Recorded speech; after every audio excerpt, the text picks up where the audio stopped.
All right. Welcome to the third session and fourth episode of Dormant and Deans. Cool. So we all leveled up. You got a cunning action. You got magic transformations and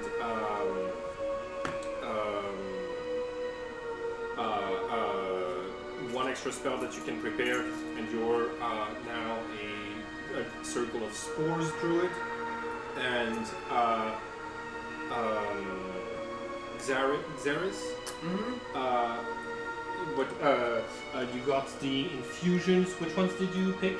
Armor of tools, enhanced weapon, mind sharpener, and replicate magic item, and I still went with alchemy jug because after looking over all of them, that was the most widely useful at second level. For sure. So right, it is definitely one of my. And I think it's a better chance than trying to ask his arch nemesis for him to use his alchemy jugs. That's true. That's true. All right. yeah. Cool. So, as your characters level up, a certain amount of time passes. 3 weeks to be precise. You continue to do your job diligently.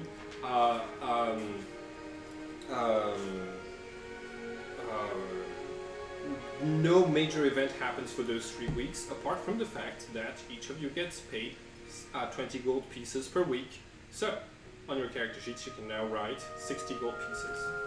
Oh, 60? We got paid. 60, yeah. So add 60? Yes. See, now I wish there was one extra gold piece. Because he got 69. For 69? 68. So For yeah, 69. one would be 69. Yes. I got 85 gold pieces. I got 60. Hey. Players always asking for more. Wait, so that's okay, does you're 100 gold piece make one platinum piece? You need to look the conversion rates on your phone because I don't know it off the top of my head. And it's something think silly. most of them are 10 to 1. I think so 10 to too. 1? But So 1,000? No. Okay. So let me. You know what? I'll actually look this yeah, up. you can. All right. So, during this time, everybody is going to get the opportunity to use your downtime for one specific thing. Right? You're busy with work, resting, your social lives, but you have time to investigate one thing, get closer to one character so that you learn a little bit more about who they are, or what were the other options? Like investigate one thing or get closer to one character. Okay? Okay.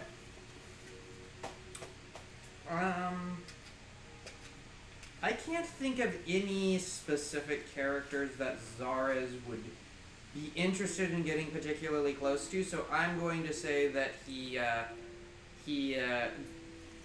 it has gone into his little like dragon horde item like cross reference project. Okay, sounds good. Here's while doing this research, you're going to find it particularly hard to compare the letters you find in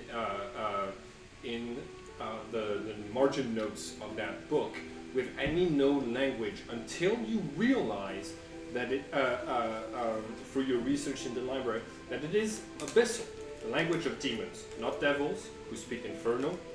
There's a big difference, and D&D players will yell at you if you get it wrong. Yes, one's lawful evil, one's chaotic evil. Chico, really? Exactly.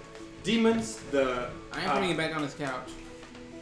demons, the very chaotic ones, right in Abyssal. What you're realizing, the reason it took you so long to piece it together is not that it's written in a code in Abyssal. It's just that the handwriting is terrible, and that the spelling implies the person knows how to speak and understand Abyssal, but hasn't really formally learned to write it.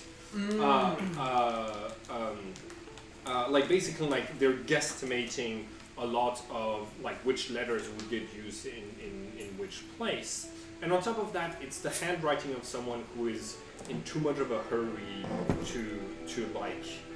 to make things legible for anyone else who would be reading over the notes.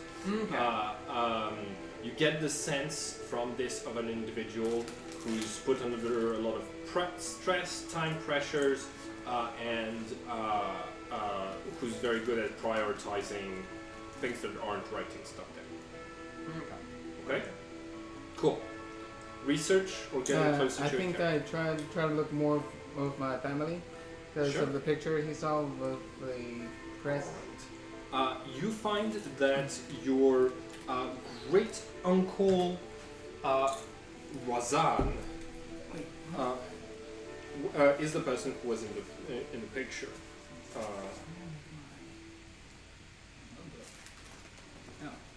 Okay. Right here. Great Uncle Razan. Your great uncle Razan is the person that appears inside of the journalist club yearly pictures. It is the first year that a picture is taken for that club, and looking into the archives, you realize that it's the year where things really picked up for the. Let's see. I wrote it First down. year. For the University News paper. For the University newspaper. In a series of brilliant articles, your great uncle Razan has exposed multiple mysteries of strange things that were occurring in the school prior to his writings without any explanations, making the University News a top sensation of avid readers. And they would have gotten away with it too if it weren't for those meddling kids. Like, it seems to have been what great uncle Razan was doing in his days here. Your great uncle Razan is, you know him personally, and that's he never like he never seemed like an individual who was too particularly interested in discovering the truth or investigating things. Rather, he's an old grouchy guy who complains about the modern politics of the Sword Coast a lot, and who's really interested in conspiracy theories. Yeah. Interesting. Conspiracy. So he's one of those uncles. Yeah, he's one of those great uncles.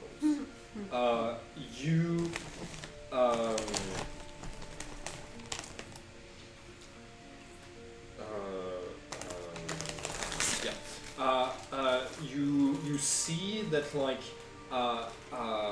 despite the cost in magical ingredients, all of the journal, all of the printed articles were written on this enchanted paper that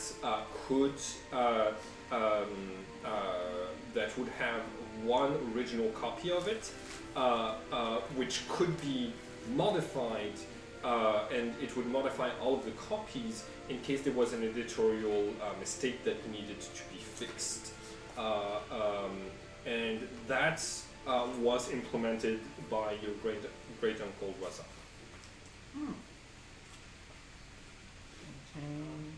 What would you like Rot to research, or who would you like Rot to befriend? Let's see if you'll let me get away with this.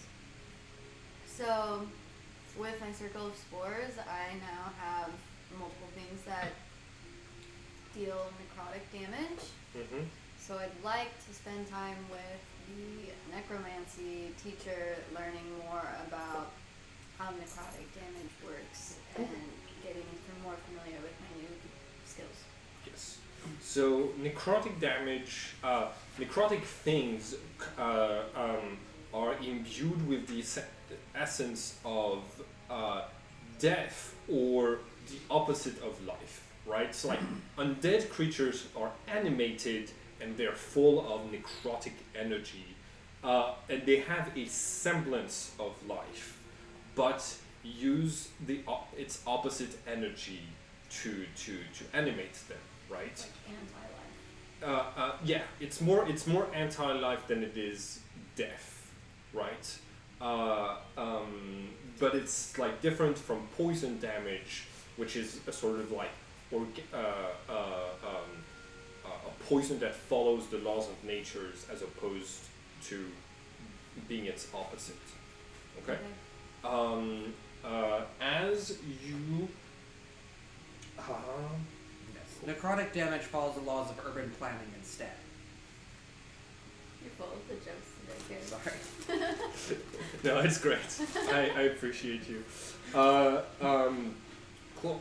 As you hang out with Geralt, you find out that originally he wasn't a professor of necromancy. He was taken in by the school.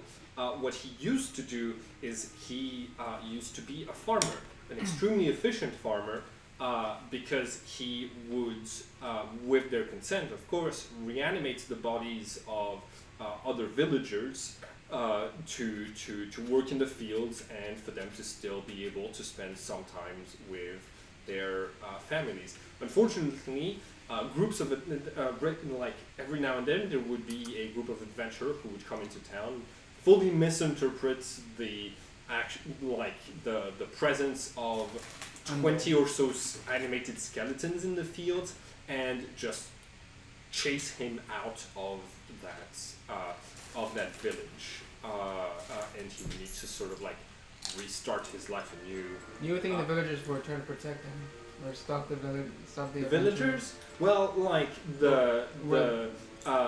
because because he needed like a lot of space to farm this much stuff. Like undead are tireless, right? They can just keep farming and there farming wasn't any and farming. living villagers. No. There were a bunch of living villagers. It's just like if he was going to be planning all of this farming, he would need to be away from the center of the village and towards the center of the large estate. So he's always pretty far from villages. So there was nobody to sort of like come into the rescue on time. Yeah. His home basically would get burned down by adventurers before anybody could come in and help. Yeah, that's what you find about Geralt. Hence his deep love for reinvigorating the reputation of the School of Necromancy. Okay. Cool. Alright, we jump now to the 3 Wait, weeks. hold on, I'm sorry. I Yeah, have go a ahead. question. Yeah, no, absolutely. Are there any kind of creatures that are like necrotic damage wouldn't work against them? Oh, the undead. So no, the undead tend to be resistant to necrotic damage.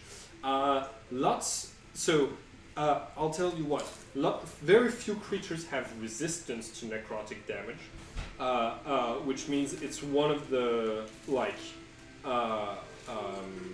it's one of those types of damage that is going to hurt practically everything apart from undead. But I know some angelic creatures have vulnerabilities to necrotic damage. Oh, okay. Awesome. For sure. Sorry for interrupting you. No, you're all good. And I actually have another interruption as well, because my thing was I'm actually looking to track down stuff like the various dragon hordes, and you mentioned the language, but not anything in that direction. So you're able to find you don't really have time to leave the school and go looking around for hordes, but you are able to tell that most of the stuff so like,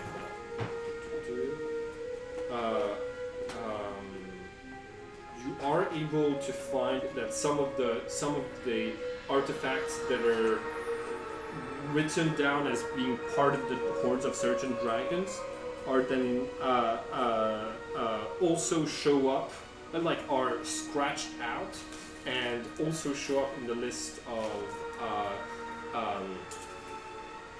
items that are owned by the school, specifically stored in the hoard of Indominus Chris. Okay. Y'all still haven't met all of the members of Staff? the staff, the faculty, and all of the students. You might have seen a lot of them like passing around, but never had like formal introductions. Still haven't gotten a chance to speak with Mr. Crisp. I mean, that's not surprising for a dragon. Yes. Chooses to live under a school that is roaming, like full of life, completely isolates himself from everyone inside of it. Which is gonna counteract with some guidance. Alright. On one of those particularly difficult days, at the end of the third week, you find yourselves clocking out with clothes drenched in heavy rainwater.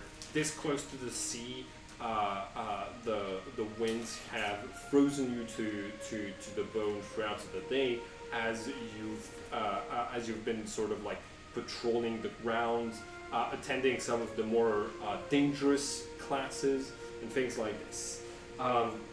You're now pretty familiar with the school grounds, which means I'm going to give you access to this little map.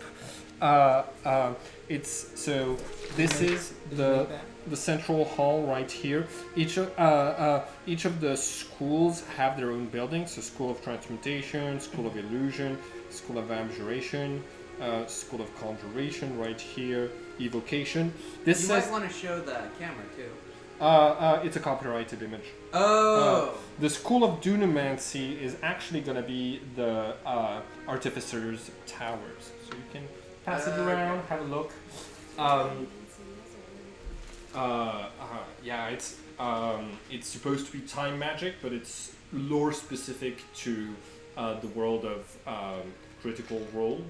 So we're not going to be using the subclass for Dunamancy for if there's any wizards that are interested in time magic. So yeah, it's the Artificer's Tower instead.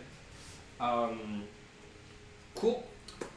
So at the end of that day, we're going to find your characters making their way to the communal staff showers.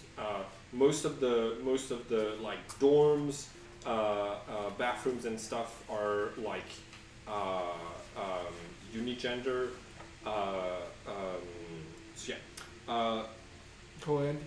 Huh? Co-ed? Yeah, something like. That. Yeah, that's usually the parlance used in Okay, that cool. situation. So, this map right here is for y'all. I would like y'all to place a couple of things. See a semi-circle. Okay. So, Wait, what is it doing? Dunamancy was? Those are the Artificer's Towers. yeah, Oh. School of Dunamancy. Carrie, if you'd like to come over here, I'm going to explain how this room works real quick. So, the sun tile is just the entrance or the exit, right? There's two chests for people to put their stuff in while they're in there. Your bags are right here. The little one is belongs to Rot because she's a gnome. They're a gnome. Yeah, you can put it inside the chest or not. all of these are showers, and these are bathroom stalls. Okay, in the center right here is this sort of large mechanism that contains a full tub that has an empty tub for water with a large fire plate beneath it that is accessible, and sort of like tubes that go everywhere. This is basically a water heater. Yeah, it's a water heater, and sort of like everything flushes at once at the same temperature. Ooh. Okay. There is an enchanted item inside of it called a decanter of endless water. It will continually provide an infinite amount of water. I think it's pure water. I'm not certain. And there's multiple different trigger words when you're unscrewing the cork that will do different things. So just 1 second. Can I sit down? Yes, go ahead. If you could just place your characters where y'all are going to be relaxing from a day full of cold. Okay, so the decanter of endless water. This stopper. Okay, you can use your action to remove the stopper and speak one of the 3 command words, whereupon an amount of fresh or salt water, your choice, pours out of the flask. The water stops pouring out at the start of your next turn. Choose one of the following options. Stream produces 1 gallon of water. Fountain is there's instructions for all of this next to the in front of where the fire icon is. Fountain produces 5 gallons of water. That's what's recommended for showers and flushing. And geyser produces 30 gallons of water that gush forth in a geyser 30 feet long and 1 foot wide. As a bonus action, while holding the decanter, you can aim the geyser at a creature within 30 feet of you who must make a DC 13 strength saving throw or take 1d4 bludgeoning damage and fall prone. Instead of a creature, you can target an object that isn't being worn or carried and that weighs no more than 200 pounds. The object is either knocked over or pushed up to 15 feet away from you. Your choice.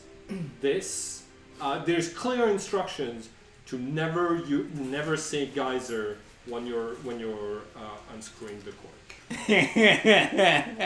Okay. But it does I'm list seeing it. this coming a mile away. Okay. This is Leraza. Are you just not going into you're just chilling? I guess so. Yeah, well. Okay, cool. Oh, And- I want to be in the shower too. Cool. All right. I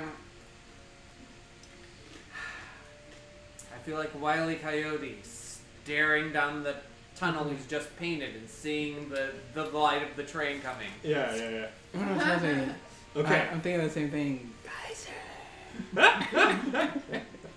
So, you are now at your most vulnerable.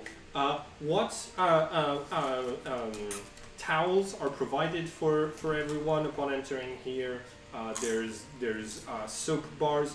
Are your characters bringing anything else with them out of their equipment inside of the stalls? I'm bringing one dagger. I bring at least one dagger with me, Just in case? just in case. Okay, you have 1 dagger. Let me see what this thing can. Well, I guess I still have my signet ring. Yeah, your family's signet ring, for sure. I'll bring my. What is the qualifier for basic poison? What does qualifier mean? Okay, so What's the it basic potion? lists several things that are just general categories of substance, Yeah. like acid, basic poison, Got oil, Sure. Like, there's lots of different specific chemicals that fall into these categories. So when you look up basic poison, 5th edition, you can use the poison in this vial to coat 1 slashing or piercing weapon or up to 3 pieces of ammunition. It takes an action to apply it, and a creature hits. I'm asking if it can also be disinfectant. I'm gonna say no. You need something alcoholic to be a disinfectant. So pure alcohol. Is that an option? Wine is an option. Pure wine? Yes. Rum? Vodka? Tequila? Well, yeah, no. I was thinking like, something that's technically a poison, but would also kill smelly stuff. Right. Sulfuric acid. Yes, but that would Well, kill that somebody would else. just be acid. Yeah, I mean, like, you can try to basically, like, pour a little bit of that in the central tub and mix it in with the water, either the wine or the acid, or pour get the benefits of the alcohol of the wine first with the alchemy jug, and then, like, drench yourself in water, right? Hilarious. Please do that. Please douse yourself in wine before you take it. You don't like the idea of pouring acid in the communal shower water? No, thank you. No, you don't Well, think it's a good idea? technically, I it'll be think I'm resistant to acid anyway. it'll be diluted. If your dragon's breath is acid, then yes, Yeah, I believe so. you're resistant. Not immune, just resistant. It just means you take half damage. Please don't put anything in the water. Unless it's soap. Oh, so yes, you could fully disinfect yourself with Well, the hey, acid. he has the canister. Can he just make soap? From the canister? Soap is provided. Well, no, Disinfectant soap soap. is not specifically listed. No, I That's- mean soap is provided when you come in here. Yes, right? yes. No, so we're using. So we Yeah, all have yeah, a bar of no. soap. I was like thinking like something to ours- get like extra clean. Don't drop the soap. Sure. Is there a reason you want Huh? some extra clean? I just mean, wondering. you're setting something up, and you're like, "Are you taking anything else?" So I'm like, "Okay, Yeah. no. what would like I don't know Oh God! exactly what's I swear, happening. if that floor caves in and we fall in into something. Rod, what are you taking with you? I'm gonna take my wand. Okay. Just in case I need to cast a spell or two. You know what? I think I also take my bag, my burglar's bag, and at least Yeah. one dagger. I wanted to ask, so is this where we would like store stuff that we don't want to be carrying with us all the time? No. Sort of like Oh, you'd yeah, have that- your own room where My you could burglar- store the stuff. So that like not everything that's in your inventory needs to be on you, right? But you will not catch me using the inventory like restriction rules, which are like we can just consider that you have a bag that's like slightly enchanted to be able to carry way more than you're supposed to. Okay, not a full bag of holding, but something that like makes it way less or something. I Okay. have my burglar's bag with me, and I can store stuff in it too, because there's a backpack. Cool. Okay. It's okay to be vulnerable in the shower, Carrie. Nothing's Well, happening. no, that's why I was like, I'm thinking of something that would be practical that Yes. I would. Oh yeah, You, yeah. No, you have a good reason to take the alchemy jug with you. Yeah, and so that's why I'm thinking is I'm like, okay, I know something's getting set up, but I also know my character's not going to know that. Yes. So it's like, okay, Yeah. what is an in-character thing that? Well, and in You have, character, you have a good reason to take the alchemy jug with you, just for the extra, like, in case you have wounds or scratches that you need to sanitize with the alcohol. an in-character thing rogue will basically carry their basic needs, Yep. like a dagger, their bag, their thieves' tools. Exactly. Okay. Everyone ready? Yes, I got my burglar's bag, thieves' tools inside, and at least one dagger inside. Okay. As you are showering, cleaning yourselves up. I need everybody to make a perception roll. Oh god. Is that a D20? Yes. Where's the die bags? I didn't get mine. Hopefully your guys getting more. What did More I roll? luck. 14 plus And Oh, I 16. I rolled 16. all right. fun. Nice. A 9. 18. 9 plus perception, you said? I got a 10. 10, 16, 18. Fine, I don't notice nothing, and I'm the rogue. Cool. You're really enjoying the shower. What are your rolls results? 10. 10. Okay. 18. 16. Okay. Both of you hear over the sound of the water falling around you, scratches going from beneath your feet, and from the place where the water is sloshing away, you see like this small metal grit. Something is moving beneath. So. You guys hearing this? Okay, so 1, 12, 11, 4, and 4. Okay, cool. Alright, so there's 1, 4 and 4, so 2, 3. Oh my gosh, Rot, you're getting 2 rats. I don't make the rules, it's the dice. Okay, and then 11 and 12, there are 2 that are coming out of here. Cool. So one of them, you know you're not you're gonna have disadvantage on your initiative because you rolled so poorly on your. So you roll 2 dice and you keep the better one. The worst. The worst, yes. So what is happening is that you see those very joyfully colored rats with patches of fur or raw skin just full of bright chemicals of different types. Some of them have dried up and are glued to the skin of the rats, yellow mostly. You have some green, purple, and bright red, glowing neon liquid substances that are dripping from their fur, and they seem to be empowered by something magical that gives them the ability to basically claw their way out of the metal grids and escape to the surface of the showers. Okay, you rolled initiative. Both of you go ahead and roll initiative as well, as the mayhem begins. 18. Please let them both be high number. Is that a 10? That is a 10. My lowest one is a 2. Oh no, I'm sorry. Why? I'm not sorry. You rolled a 2. I rolled a fucking 2, a 14 and a 2. I rolled a 19.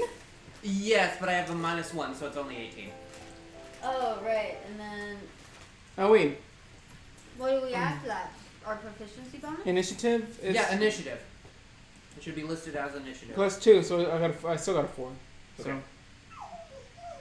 Chico, what you want? He's like, people are snacking and not giving it to me. Okay, cool. Oh, yeah. So I have 0.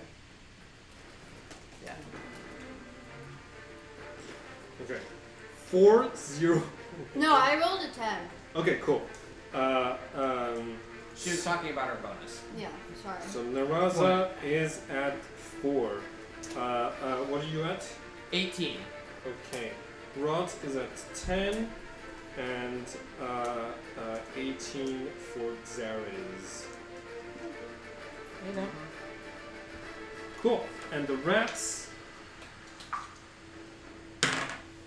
Okay, 15 plus 3, that's 18. Okay, you're going to be the first to act, but they're right after you. Okay, so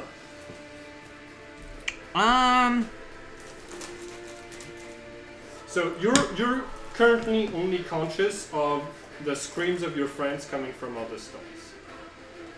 You don't have any of them that came up from. yes, the but I walls. did notice them, right? Yes, you like definitely you saw something moving in the pipes.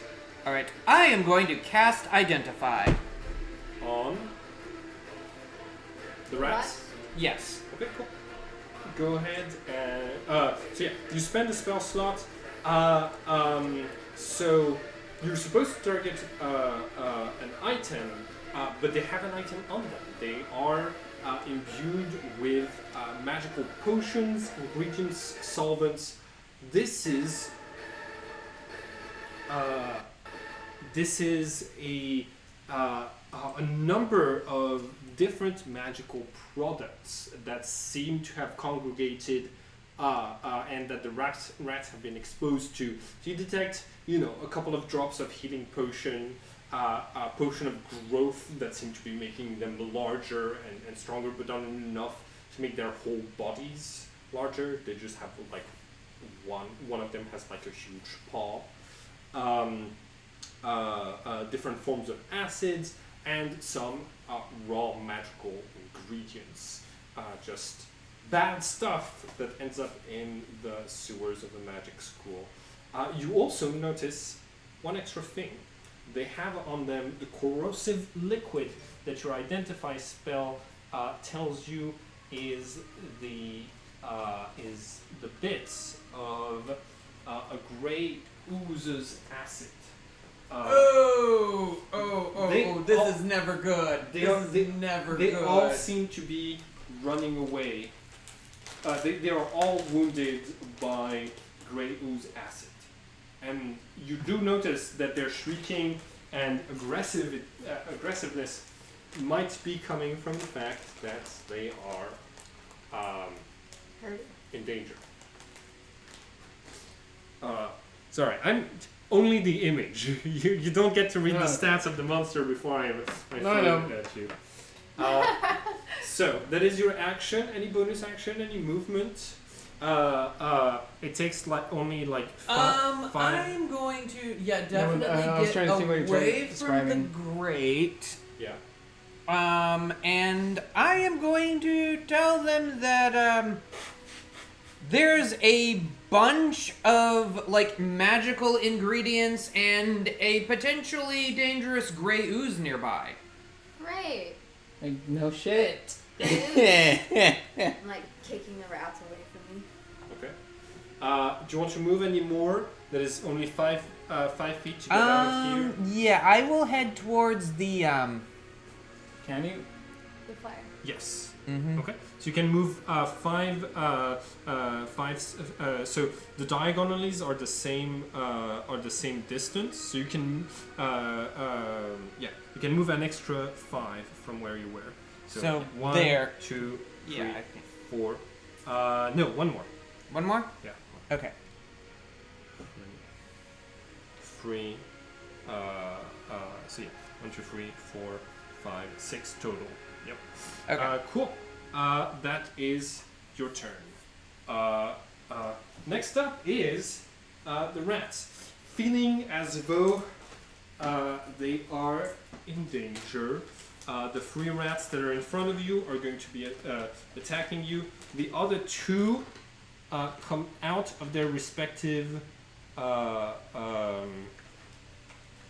bathroom stalls, and they don't really have a sense of where the exit is, but they do have a sense of our other Brevin rats are being attacked.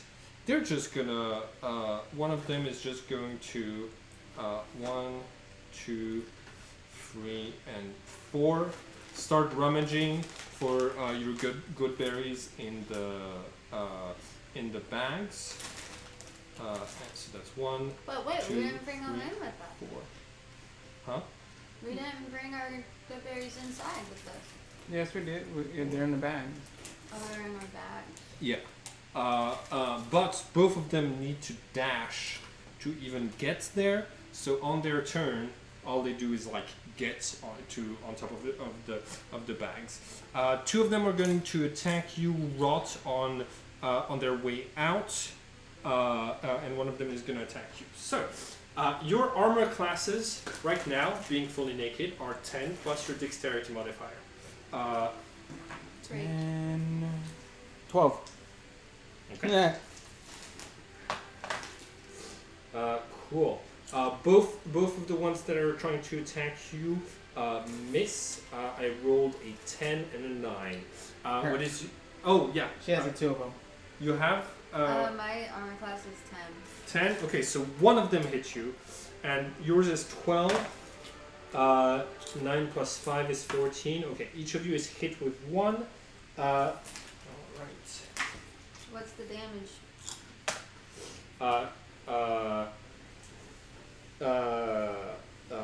So you take, you take 3 piercing damage, and you are going to take 3 as well. They're not actually going to move. They're going to basically stay attached to you, and you see that they start to gurgle, drink your blood. Some of the potions on them had light vampirism attached to the curses of the like one of the effects of one of the potions that they're affected from. Cool. At the start of their turns, they will do extra damage and heal a little bit of damage as well from the blood loss. It is now Rot's turn. Okay. Well, I've got this cool new cantrip, Chill Touch, that I want to try out. Nice. Can I only use it on stuff that's like away from me, or can I cast it on one of the rats that are on me? Yes, anything that is ranged attack can also be used in melee range. Is it something that you roll, or that I roll a resistance saving throw to? It says make a ranged spell attack against the creature. Okay, cool. On a hit, the target takes 1d8 necrotic damage, and it can't regain hit points until the start of my next turn. Sounds good. Until then, the hand clings to the target. Yeah, that makes sense. Cool. Go ahead and make your attack roll. It's always the d20 when it's not bad. 10 plus. What's the plus? Your spell attack. So on the spell character sheet at the top, it's a +4. So a 14 hits. Go ahead and roll your d8 damage. Which is this guy? Yep. No, that's the d10. The d8 is the 2 pyramids. The octahedron. This one, yes. 1. Okay. It is halfway dead, but not full dead. So they only have 2 health points. Yes. Dang it! I couldn't even kill one of them! You still have a bonus action and a movement. Yeah, can I, like, run away? Yeah. It is attached to you because it succeeded in an attack. So it is not going to do an attack of opportunity, but it is also going to stick with you. So, only one of them, right? Only one of them. The other one does get an attack of opportunity if you get out of its range. So, where would you like Rot to move? Yeah, towards the bags. Sounds good. 5 places or however many? Yes, being a gnome, your movement speed is lower. So, like, that's 1, 25, I think. 2, 3, 4, and 5. Okay. So. Floor wet. Yeah, we're slipping and sliding. Soap on the floor. Cool. Who dropped the soap?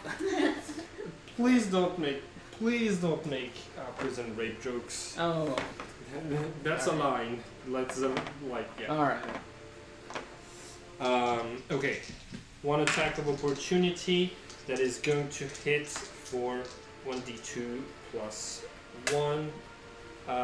You take 3 more points of piercing damage as the other one, with an attack of opportunity, manages to latch onto you as well. Do I gain a bonus action? Huh? Should have killed him. No, you. Everyone has one bonus action and one action. The cunning action just gives you some extra options for how to spend your bonus action. Oh, Cool. alright. Okay. That is your movement. That is your action. I don't think you have a bonus action. I could cast Healing Word, but You could. yeah, I could. Yes, because you cast a cantrip as your as your action. You are allowed healing word. How depends on how low you are on HP. I have 13 HP, so I'm not going to. Cool. But I think that's my only bonus action I've got. Yeah, at low levels you don't have that many. Your circle of spores might have a bonus action transformation, but I'm not sure. Okay. Raza, do you know what you're going to do? Oh, I do have my dagger with me, so I could just stab You the go. rat. Yes. Wait, hold up a second.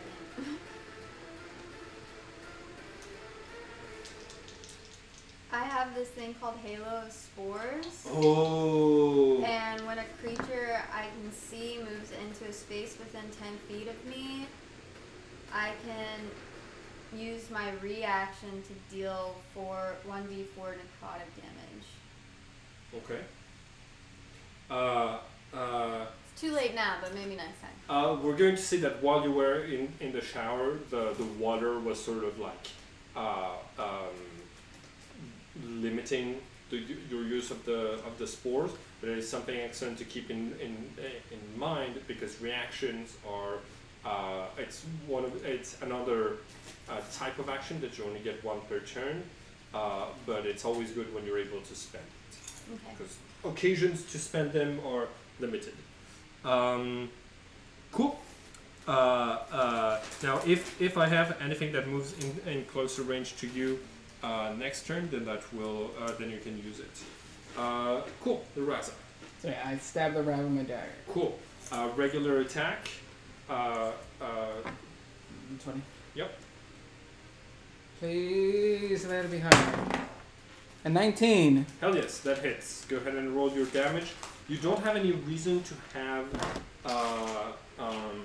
sneak attack damage, but with your dagger you do 1d4 plus your dexterity, which means you're going to be doing 1d4 plus 2 points of damage. 1d4.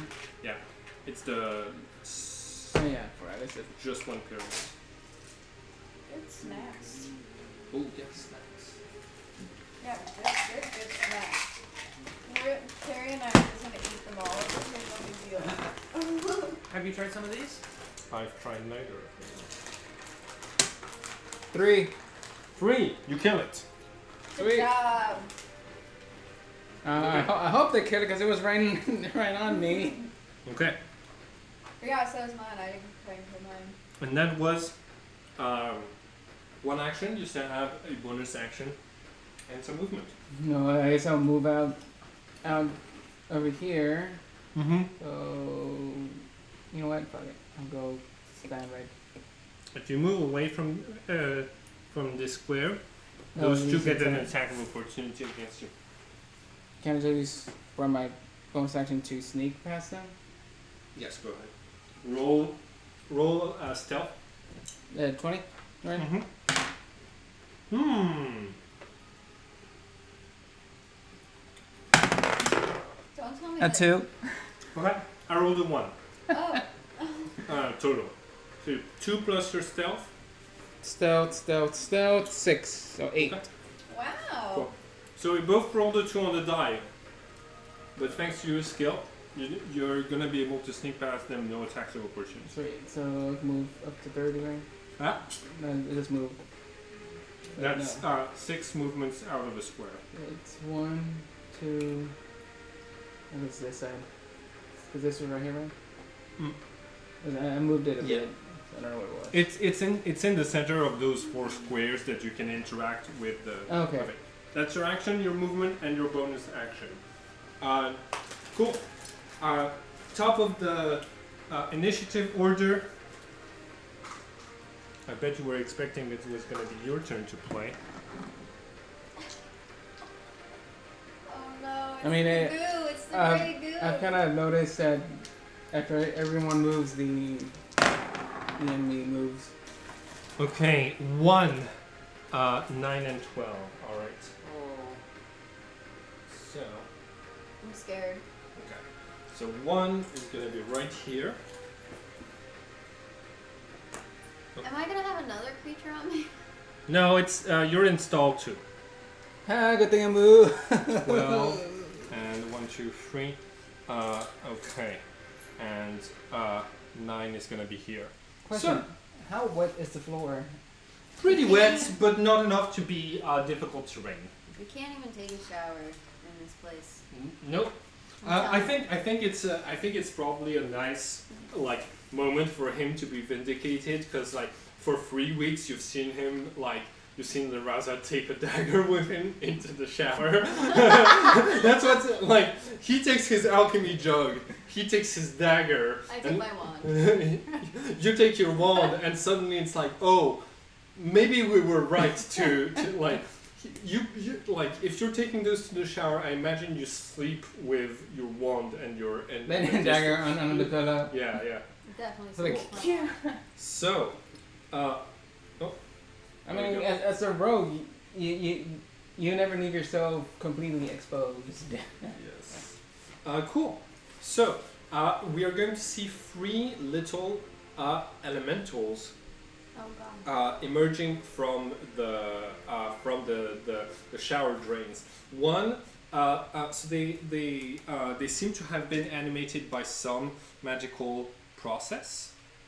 You have this little one. It says mud method on the card, but it's actually composed of poop. Ew. The smoke method is greenish and made out of ethereal matter, but composed mostly of the terrible smells. And So someone basically animated the sewage.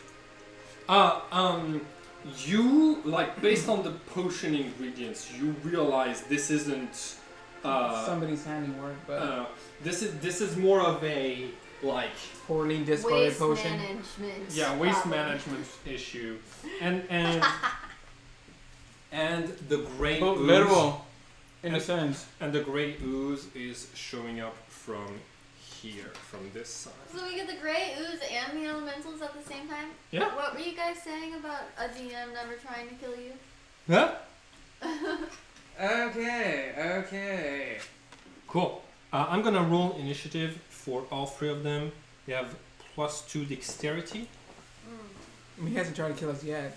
Let's try him right now. So that's a 7 for the. You know, if he was trying to kill us, he'll Okay. summon Chris. Zaraz, it is your turn. Okay. It's my turn. Alright. How many things So you in guys? my mind, I It's have over here behind you, 2 Alan. distinct possibilities. Let's Mhm. see. No, pull her so far. Okay, so you're. So you said the gray ooze is in this corner? Yeah, it's this little figurine. Okay. That's a gray ooze little figurine? I thought that Yeah. was one of the elementals. Okay. No, okay. it's the elementals are the 2 that have wings. Oh, right so here, there's right only there. 2 elementals. Yeah. The poop. Oh yeah, Smells. he put the cards right next to the. Yeah. Mhm. to where To they the are. Okay. So,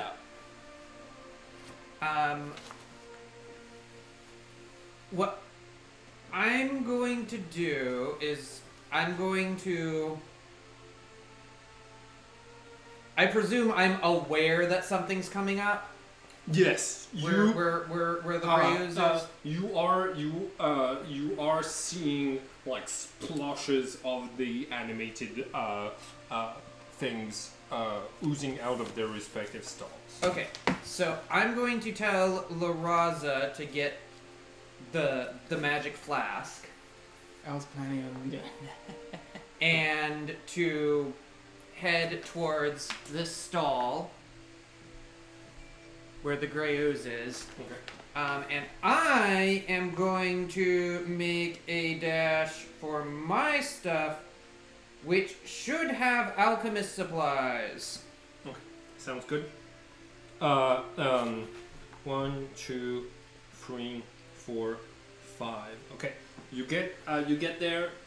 As your bonus action, you are able to get the alchemist supplies. Okay. And then let's see. Do I also have a main action? Because I noticed Yes. there's bunches of rats and stuff. Okay. I am going to. Oh wait, I would have to probably take an action to get my weapon out of my stuff. No, right? I'm considering reaching in your bags and like equipping stuff to be a bonus action. So you can. Can you grab our bags too at the same time? Yeah. So like as if you're not planning on using the alchemist supplies, you can just grab all your of your stuff, and as your action, like have your weapon. Okay. Yeah. And use it if you want. I am going to do my dagger on one of these rats attacking the stuff. Okay. Cool. Ah, shoot. Ooh, nat 1. That one. Mm-hmm. Okay. Wait, no. Damn it.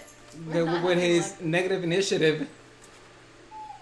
Well, the initiative does. I'm not rolling for initiative. Oh. Okay. So, as like you run over, you slide onto the water as you try to like slow your speed down, grab your stuff, equip yourself with your supplies and your mace, still mostly butt naked, and as you strike for one of the rats, you see it has a sort of like lurch of speed as it like consumes a little bit of the green potion on its butt, and it's a sort of like potion of speed, and it moves out of the way of your strike. Cool. Can you do the little twitch for me again? How about tossing our bags to us? Okay, cool. Next up is the rats. Cool. The rats, seeing that their threat is coming, I think those two are each going to take one good berry. Let's see from whose bags before they run away. So 1, 2, 3, 4, 5, 6. 3 and 5. So you each lose one good berry from your inventory. I'm not having good luck this But first the raccoon, now the rats. Good berries You and should- I are not friends. You should all have 6, which means you drop to 5 at this point in the day. Okay. Okay? Cool. Let's see. And then they are each going to run towards. I think they figure out that the other that the other doors that have like holes at the bottom are stalls, and they're gonna try to push their way through the door. So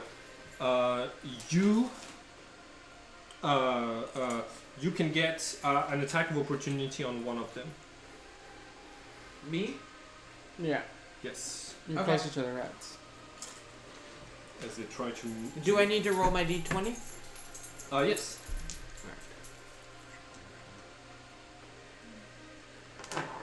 Or I actually roll my own d20. Yeah, mine doesn't have good luck today. 6. Yeah, I got The dot should be like on the bottom. on the bottom. Okay, I got 9 then. 9. Nine. 9 does not hit.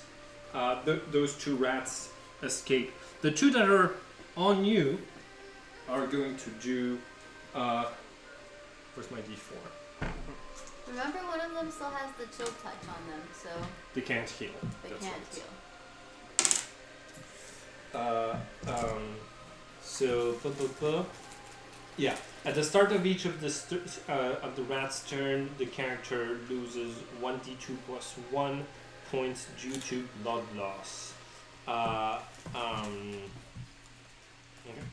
You can, yeah. So, that is, yeah. That is 2 HP, and so you lose a total of 4 piercing damage. Cool. On their turns, they're going to detach from you and dash to run away. You've carried them most of the way to the exit. 1, 2, 3, 4, 5, and Wait, should we go after them? and because they dash, they can make it to the exit. Actually, no, they're not gonna dash. They're both going to do the dodge action. So, if you want to attack them, you have disadvantage. What about my circle of spores? Oh, that is if they move into the square where you are, not out of it. Okay. So you can use your reaction. If you want to keep your opportunity to use the circle of spores, if something moves in close to you, you can, or if you're focusing on the rats, you can use your reaction to opportunity attack one. And I have all my stuff now? No, it's not. It hasn't been your turn. You haven't made it to your stuff yet. Oh, I thought he grabbed all of our stuff for us. He grabbed his stuff. He grabbed his stuff. Gotcha. Yeah. Well, yeah, I guess we'll try and hit one of them. Okay. Cool. Make an attack roll.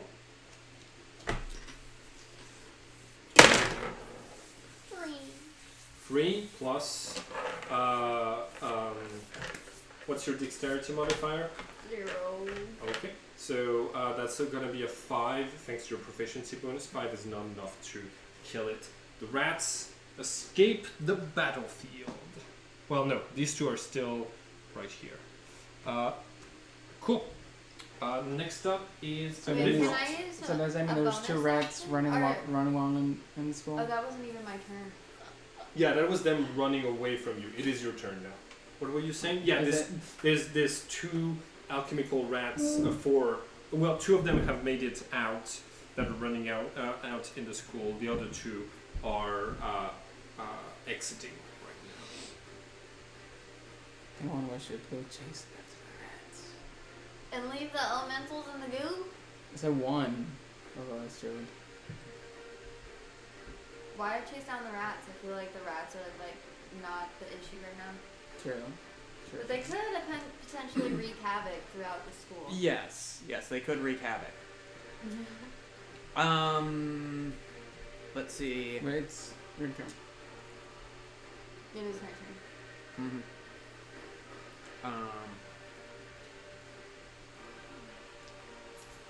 You're probably in the best position to do something about the Should I- rats because La Raza has the flask, and Mhm. so we need that that for the goo. yes, and then I could craft chill touch on them again.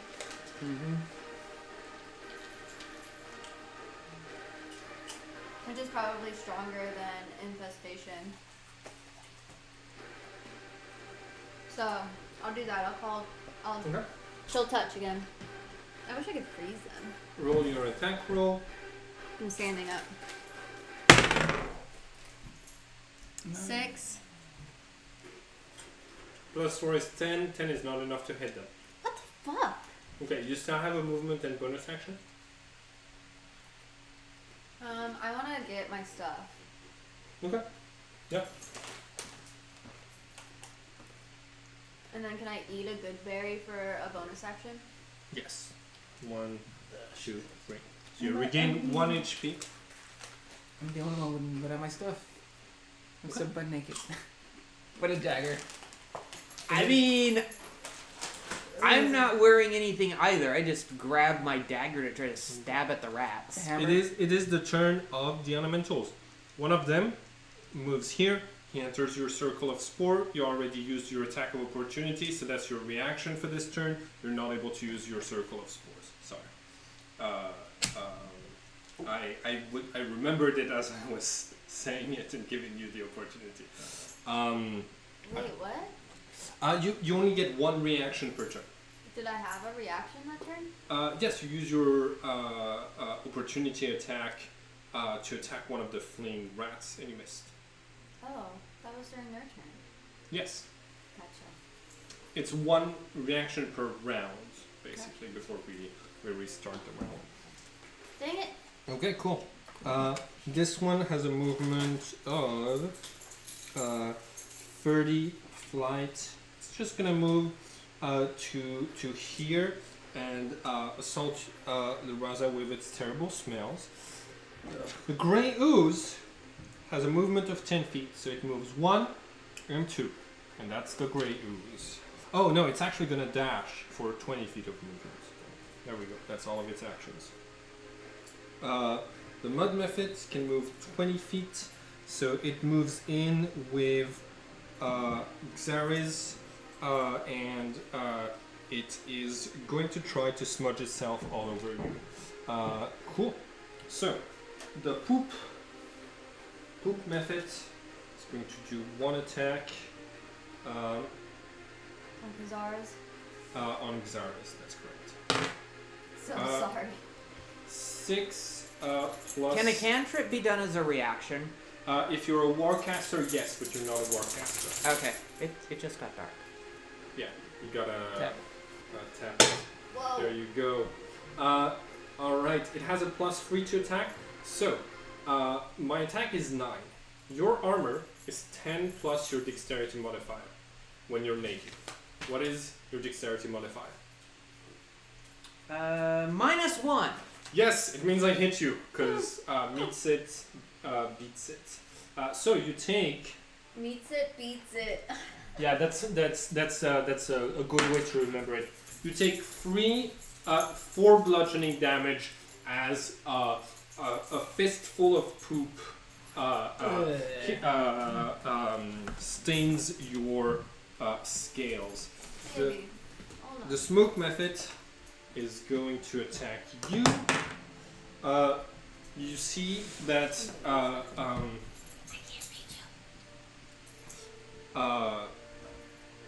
so both you're able to observe something, right? Both of those, as soon as they enter this place, they start to take flight, being careful not to touch the ground as this one attacks you. It seems to have a look at the tub of clean water and sees you right under it, and out of a primal animal reaction is going to target you. Meanwhile, the Grey Ooze, as it's lurching on the ground, every time that it touches a puddle of clean water, it sort of like sizzles like it is, like its matter is sort of like hurt and dissolved by clean water, and you see that like it turns the puddles pitch black as its mass sort of like diminishes every time that it takes a step on the water floors. So it's going to do an attack with its claws made out of stink. I rolled a 17 to hit. You take 6 points of slashing damage. Fun. And that is my turn. It is your turn. So I lose 6 Yes. health. Yes. So I'm down to 6. Okay, you can take one more of those. Fun. Alright, my turn? Yep. And it's right next to me. Come on, I guess I'll do what I do. I guess I'll attack it. Okay. You do have one ally within 5 feet, so you will get the sneak attack damage if you. Oh no, you're here. Okay. Yeah, I'm here. So, just to let you know, using the decanter of endless water is one action. It's one action. Well, I can use that. So I can use that as a bonus action too. If I had one. No, you couldn't use it as a bonus action, but I would consider the decanter as like an attack if you want to make an offhand attack with a bonus action with your dagger. I will allow you to use. I guess I do that. Yeah, because like your daggers, you can use a bonus action to do offhand attacks. Well, what were the word spells for the decanter again? I know guys are afraid of that was the thing we shouldn't be using it for. I think it's stream, spray. No, stream. Fountain is the one you used, and geyser. Fountain. So fountain's. What was fountain again? 5 gallons of water. A fountain is just 5 gallons of water, and geyser is 30 gallons of water. It's one action to activate it, and a bonus action to aim it at a creature. Oh, okay. Wait, if I just activate it, it's just gonna turn the showers on? If you activate it, it starts to spray, but you haven't aimed it at anything. Oh, okay.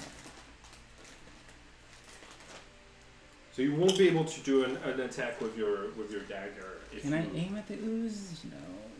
Why not? Because I'm within the range. Oh yeah, it's 30 feet range. So basically 1, 2, 3, 4, 5, and 6. Anything that's with like a straight within line. this distance of you. So like everything that's Anything in the So- room. I can still hit it here? Yeah, for sure. Okay, I guess I'll only have 6 health points. And that monster. I'll use a decanter. Okay. You aim it at the ooze? Yeah. Cool. It's you're gonna roll 2d4s because it is vulnerable to the water done by water, the damage done by water.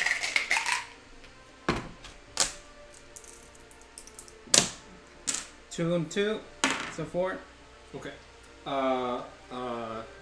Cool. There you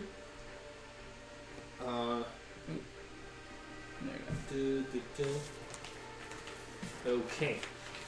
It is immune to being prone, but you are going to push it back by 10 feet. Oh, okay. That is. Do you want to move this turn? If I move, that creature will have attack, but sure. I move towards the bags, I guess. Mm-hmm. So, right there. Okay. Yeah. Cool. Or right next to them. Yeah, right next to them. Okay, cool. So You did he- can move to here if Yeah. you. Yeah. Okay, Did cool. he knock Attack of the- opportunity. Go ahead. So, Did he knock the ooze away? Yes. I knocked it back. Okay. And the presumably attack it of took damage opportunity. too. Yeah, the attack of opportunity did not hit you. You avoided the stink. Once. Sweet.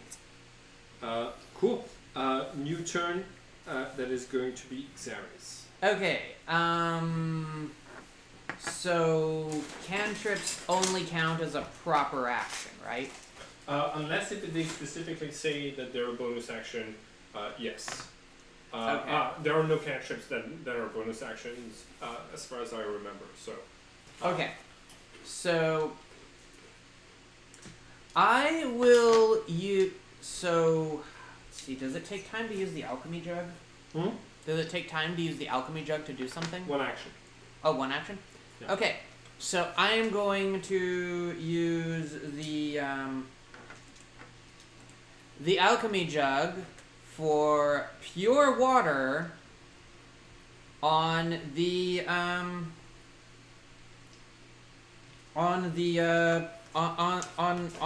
the crap method. Okay. Cool. You're like gonna toss it at him? Like splash pure water. Yeah. at the- So you can make an attack roll with your proficiency bonus, and either dexterity or strength. Okay. Once per day using their action. Okay, well, I'm definitely going to use strength because that's where I actually have a bonus. Are you using fresh water for 8 gallons or salt water for 12? Fresh, obviously.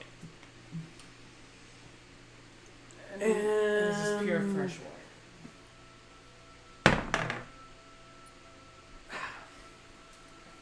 See, 5 plus. See, a plus 2 proficiency bonus, so that's 7. Plus strength is another 9. Okay. There we go. It has an armor class of 11. Oh, shoot. You are not able to hit it. That is your once per day use of the alchemy jug. Okay. That was your action. You still have a bonus action and movement. Well, in that case, I am going to toss, La Raza. Can I, toss La Raza's stuff as a bonus? Yeah, for sure. Okay. So, La Raza, you get your stuff. You have your stuff in your hand. Sweet. Cool. Yes. Any movement? I am going to move towards the ooze. Okay. Are you willing to take an attack of opportunity? Yeah. Okay. Got it. You can move. You can move up to 6 squares. The poop method is. There we go. 13 plus 3. That is going to hit you for 5 points of bludgeoning damage. Okay. Yeah. I have 19 hit points. Oh, Okay, nice. cool. So, And now it can't opportunity attack you if you move out of its range, right? Because that's its one reaction. Okay, that is your turn. It is now the turn of the rats. The rats clear out. It is now your turn, Rot. Okay. So I can use Druidcraft to create a rain cloud, right? Yes, you can. I absolutely mentioned this as one of the uses. Yeah, for sure. So can I cast Druidcraft and create a cloud of rain over the goo? So, are you aiming at the stink method, the poop method, or the gray ooze? We're not sure that the elementals have any Yes, I noticed that they were trying to not touch the floor. I thought that was the goo, not the elementals. The elementals took to flying as soon as quick as possible, and they're careful not to touch walls that have steam on them, or water, or the floor. Okay. And this one went straight to attacking the Raza for being next to the contraption that the water is coming out of. Okay, so I guess I should do it for the creature that's closest to me, right? So The poop method. the poop guy. Just Go. wash away the Make an attack roll with your spellcaster modifier, so +4. 9 plus 4 is 13. 13 hits. Okay. I'm gonna give you 2d12s. That's the amount of damage that a little bit of pure water does to this thing. So just roll these and add them. Mm-hmm. 2! No, okay. I'm sorry. This is an 11. So 12. Okay. You dissolve the poop method. Nice! I finally did something worthwhile this game. Hey, don't sell yourself short. You washed away poop. I washed away the poop. Why are you trying to nibble on me? Am I excited so you want to play? Cool.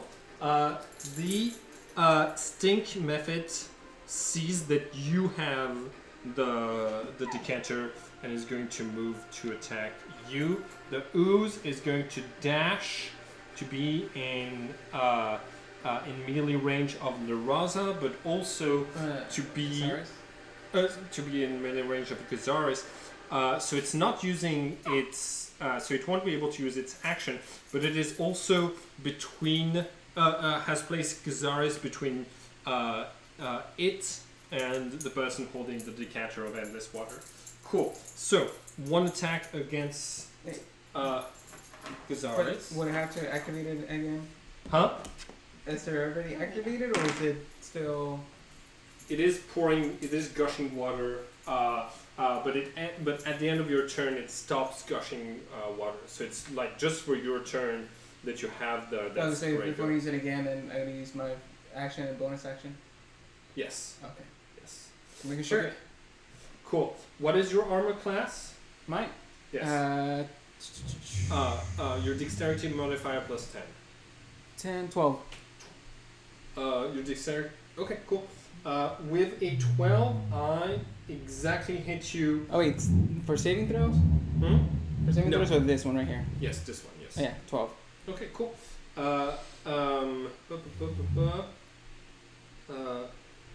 Action. Hold on. Okay, cool. Oh, yes. Actually, never mind. I'm not gonna do an attack. I'm gonna need both of you to make a Constitution saving throw. As it opens its mouth inhumanly wide and does a breath attack on all of you, just like Dragonborns can, but with stink. So it's a d20. Yeah, it's a d20 plus your Constitution saving throw. 15! Okay. Where does the Constitution saving throw at? So the saving throws, they're right here on your character sheet. 16. So 16, you are not affected. It stings your eyes, but you're not blinded, and the stink doesn't get to your nostrils. To your nostrils. So I've got 14. 14, you also resist. Nice. Good job. That is the elemental's turns. Xeris, it is your turn. Okay. Oh, sorry. Leraza, it is. your Okay, I turn. was like, Yes. Sorry, in my brain it's like, oh yeah, it's the turn of the person that has a lot of Z's in their names. Oh wait, that's both of them. Yeah. I mean, mine only has one Z in it. That is a lot of Z's. to have One Z is a lot. For a name, it's a lot. Okay. I mean, mine has 3. Yeah. Okay, so like he's in the way between the. Exactly. these. The ooze has placed itself so that you need to move yourself in order to not hit. Or have the Sarge dodge. Or you can hold your action to use to aim when he moves.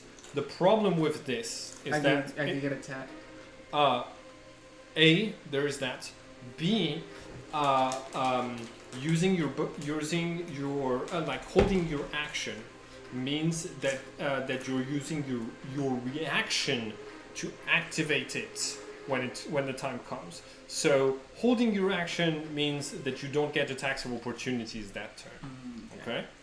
Well, he has a water flask. He can still use the flask of water, right? He used up all. It's a once per day thing for the alchemy joint. Oh, okay. So it fills up once a day. Yeah, it's already used up. Oh, okay.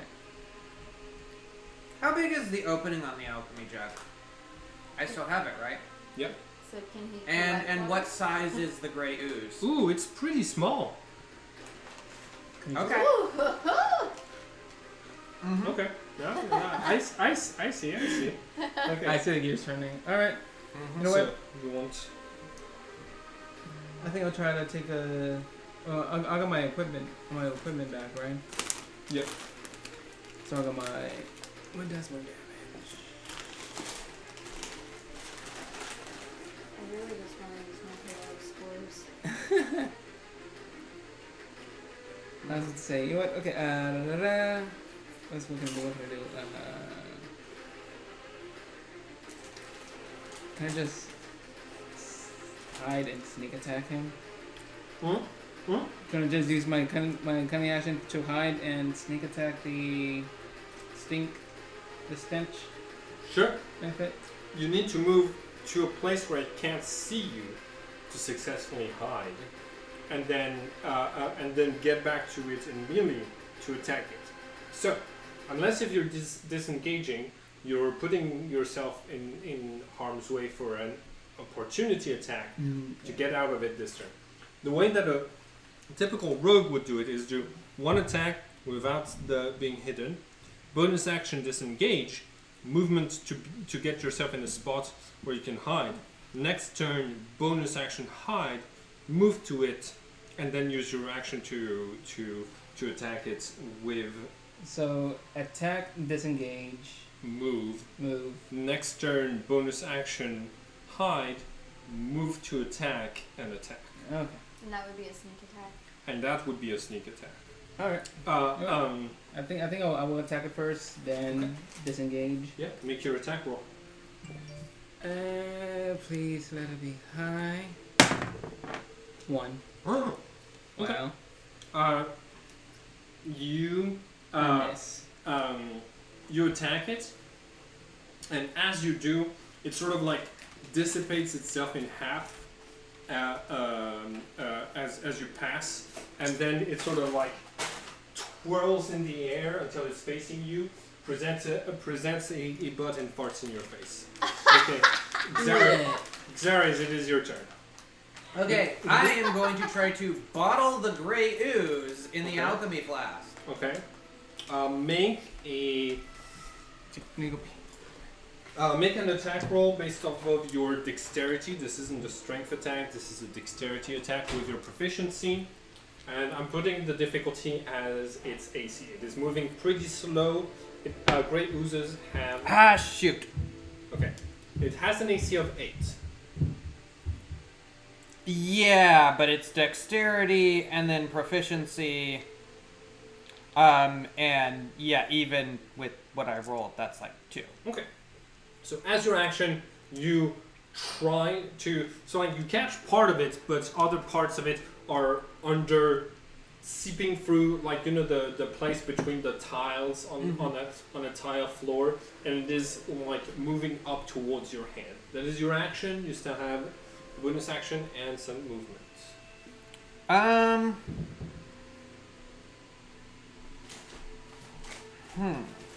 Bonus action and movement. Okay. So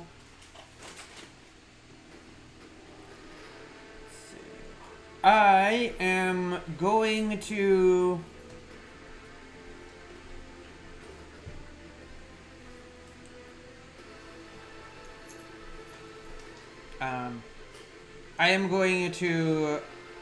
move away, and as I move away, splash at the gray ooze. It's not really a bonus action. That's a full action? Yeah, because it would count as an attack in this game. What do you want to move?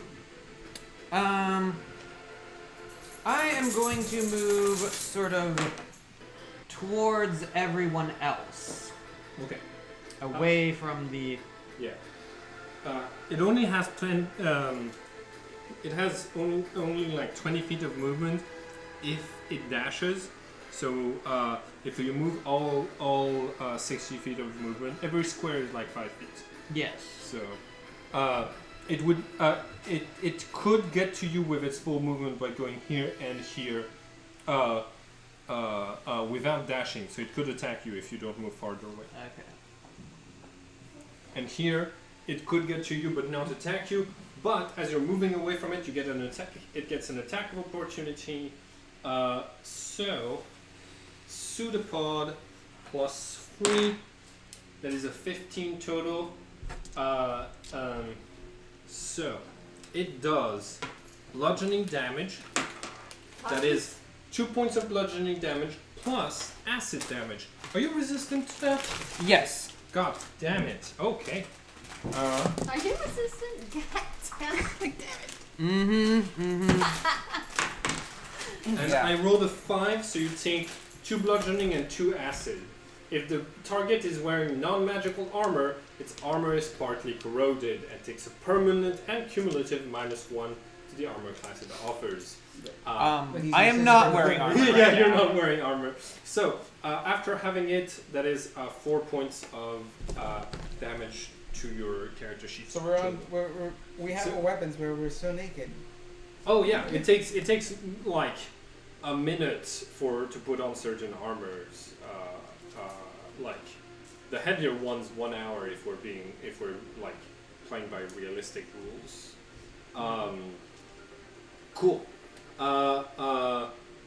Rats' turn. The rats leave the school. They have enough of the school. You hear them turn the corridors towards like just as far away as they can. At the school ground? You will later find out that yes, they just didn't want to be in the school's sewers anymore. Never We're again. gonna hear about this from Carl, I bet. Clark. Cool. It is Rod's turn. So, Rod, you've seen the ooze has consistently been coming towards the nearest enemy. So, if you can make an opportunity for yourself to use the Circle of spores. yeah, the circle of spores. So, the circle of spores, if any creature starts within 10 feet of me, then it takes the damage. Oh, okay. So on their turn, if they're within 10 feet of me, they get the damage. And you don't need to use your reaction for that. No. Oh, so that's every time. So as soon as the Here, let me read the whole thing to you. Yeah. As soon as the stink method uses its thing, then it's gonna be got. Okay. So it says, starting at 2nd level, you are surrounded by invisible necrotic spores that are harmless until you unleash them on a creature nearby. So maybe it's not, it would still be a reaction. When a creature you can see moves into a space within 10 feet of you or starts its turn there, you can use your reaction to deal 1d4 necrotic damage to that creature unless it succeeds on a constitution saving throw against your spell save DC. Okay. So it would still be a reaction. Yeah. So I think I'm gonna go for the druid craft move again. That was pretty worked really well. Graphic. Okay. Make your attack with the d20 plus 4. D20, 17 plus 4 is 21. That hits for sure. Go ahead and roll those 2 d12s. Who am I attacking? The stink method. Okay. 4, 5. Damn it. 9. No, it's 4 plus 1. 5. Okay, this one is still alive. Dang. All right. I don't get any pluses from my thingies over here? Nope. Dang. That is your action. Would you like to move?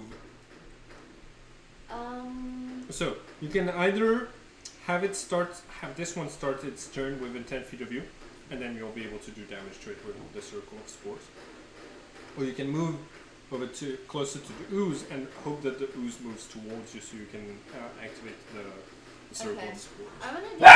I'm gonna move towards the ooze and hope that La Raza's got the rest of the stink guy. Do you want to? Yep. Okay. Got it. All right. On the ooze's turn, the ooze moves towards. Was that my bonus action? That was your movement. So I still have a bonus action? Yes. Sorry about that. How many health points do you have? 6 out of 12. 6 out of 15. Oh, out of 15. Nice. Should I cast healing word on him, you think? On me? No, on La Raza. He's got less than half of his health. Yeah. Okay, I'm gonna cast healing word on La Raza. Cool. It's I believe it's Gosh. D4 plus your spell casting modifier, so it will be a D4 plus 4. So it'll be whatever. Plus. D4, yeah. I'm gonna hopefully roll you a good one. That don't count. Let's get these out of the way here. 1 plus 4, 5. Okay, you regain 5 HP. 6. So, a little bit better. Cool. Alright, the grey ooze dashes to be in melee range of both of you. So you, I have to make a Constitution saving throw against your spell save DC, which is 12. I roll a 3, and my Constitution is 3, so that's a 6. So go ahead and roll the damage for the circle of spores, as this grey ooze is not only dissolved slowly by the... 2? Okay, cool. It's getting dissolved slowly by the water itself, but your spores start to glow and radiate necrotic energy that it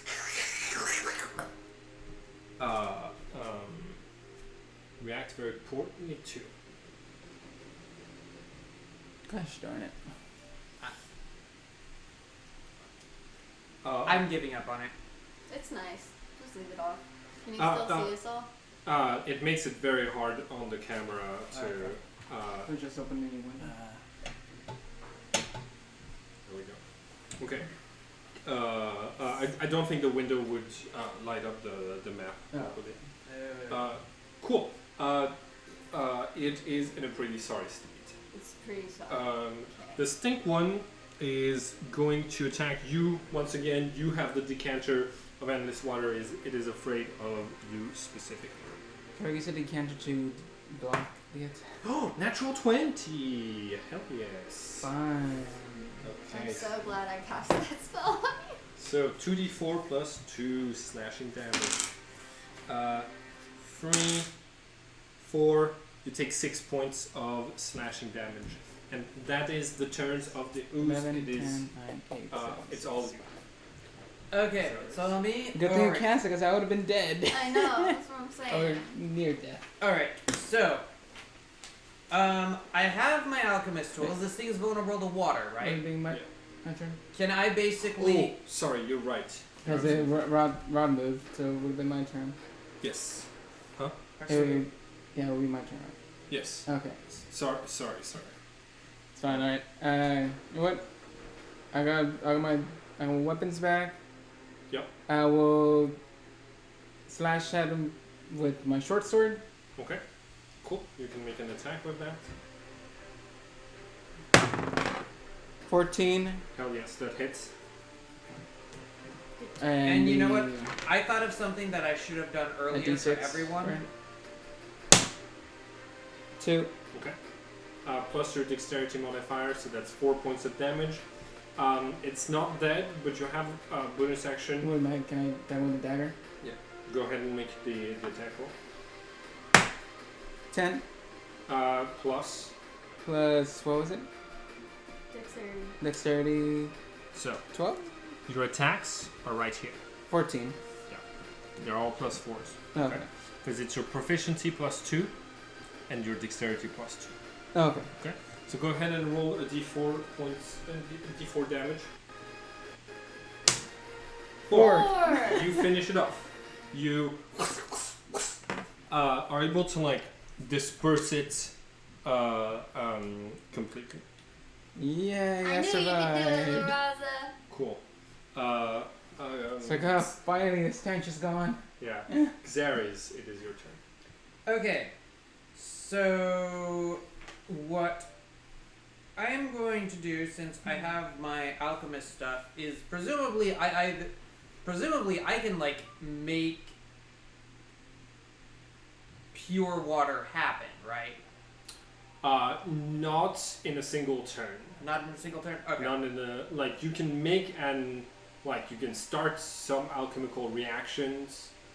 The fire retardant idea made a lot of sense, Mm-hmm. but I don't see you just making water. Okay. In that case, what I'm going to do is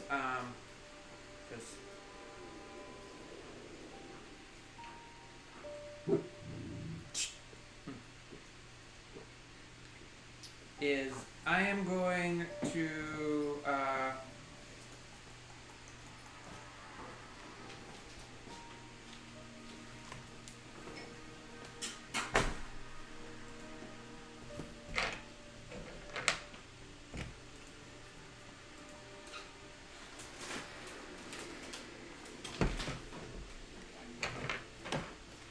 Sorry, Damien, I'm coming over to check out what's going on over here.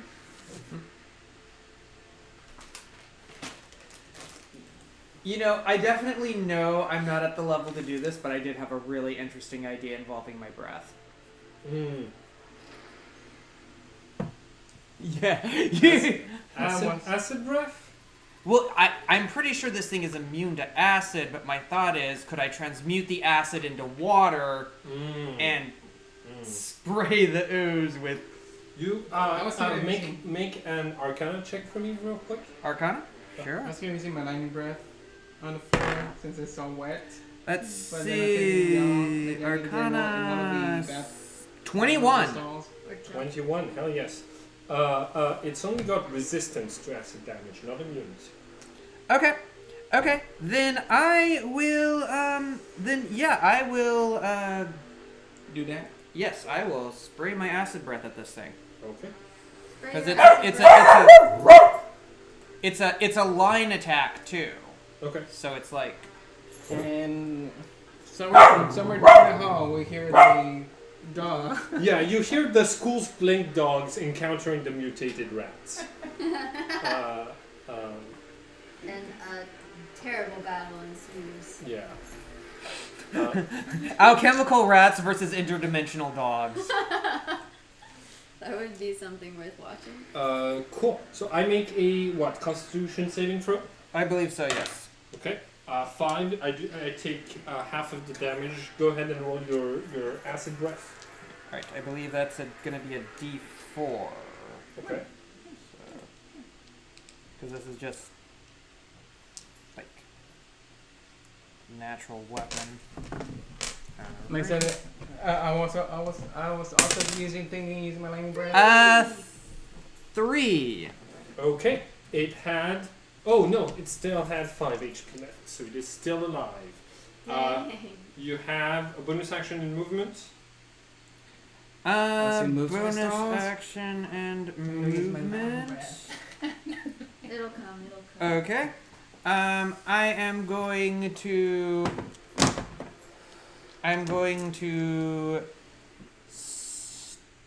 step away over here just to give Rot some breathing room. Okay. For Attack of whatever. opportunity. That's a 17 to hit. It's been good getting you mostly with the attacks of opportunity. Yes. So that is 7 points of bludgeoning damage. I am out. Okay, you are down. You're Eat not a good down. berry. Well, You he can't. He's basically passed somebody like when you're unconscious, somebody needs to feed to spend their bonus action to feed you a good berry. Okay. That is his turn. The rats is you before the gray ooze. It's yeah. Okay, so are the showers running? No, it ran out of water, and he has the decanter. But the of floors are everything. still wet. The floors are still wet. Yes. Okay, well, shoot. I'm thinking that since it's so close to being dead, that I'm just gonna try and hit it with my scimitar. Okay. Go ahead and make your attack roll. Can I use your d20? Sure. 20! Hell yes! So you roll the damage twice. It's 2d6. 2d6. 2d6. Here's one. Here's one. 5. Together, 3 and a 2. Cool. You Plus 2 for attack bonus for my thing. So 7. No, the plus 2 is to hit it, not the damage that it does. Okay. So. No, hold on. That's no. It does do a +2 from your strength or dexterity. So your blade slightly covered in water from all of the splashes that have been happening in the fight. You slash at the last bit of the creature that was under the alchemy jug, just as it gets raised, and it dissolves, explodes in this like black puddle that covers.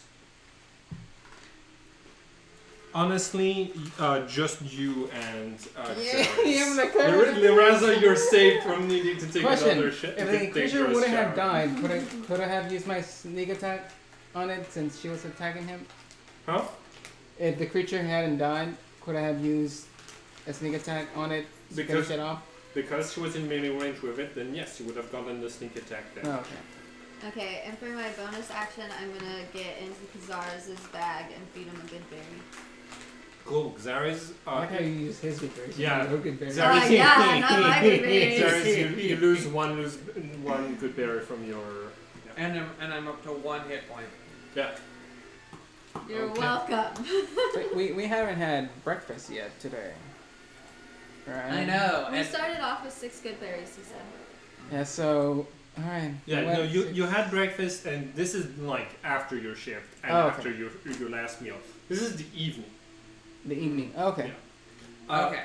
So, having now survived this battle, you now 2 of you are like covered in this substance that is no longer acidic, but definitely one of the worst things you've ever smelled. And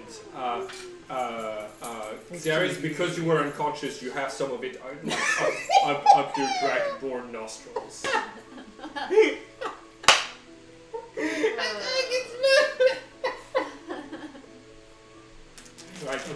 Like your mouth had to be open to put the good berry in it, and a couple of drops are stuck in the back of your throat. You know what? My character just I know what Grey Ooze tastes like now. Why? Why am I burdened with this forbidden knowledge? Well, once I had the battle worn down, I saw the state of those 2, and I just burst out laughing. Yeah. You know what? I got the decanter on me, so can I just use one of the? Oh yeah, you can just spray them with the decanter of endless water. It's just that like you're bypassing the heating part of the system, so y'all are just getting like cleaned up completely, but like Freezing with cold water. It's supposed to be like they're basically like portals to other, like the other component of the decanter of endless water is either at the bottom of an ocean or the bottom of a pure water lake, and so you're just getting sprayed with like It's an icy cold, but it's still cold. Yeah, exactly. Kind of like when you swim in a lake. Cold. Exactly. I'll take it. But yeah. I mean, I as an alchemist, I'm gonna want a sample of this horrible stuff anyway. Yeah.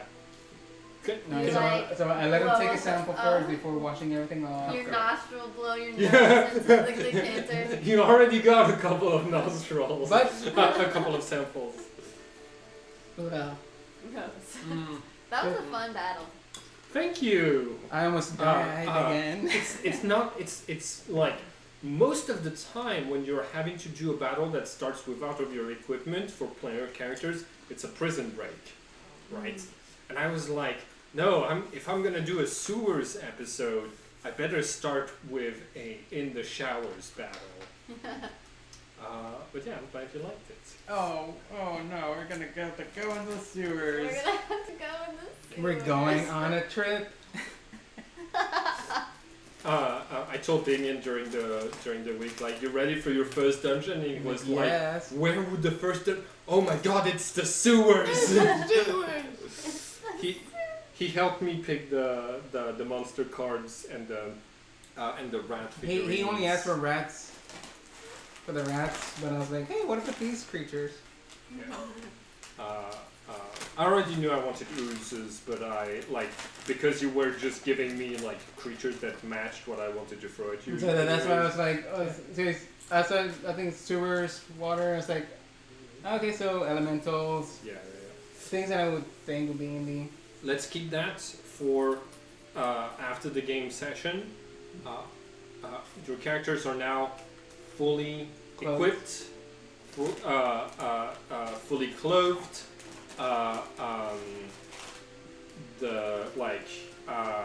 Cleaned up. Yeah. What do you want to do now? Okay. I mean, we're still on low hit points, so we might as well heal up.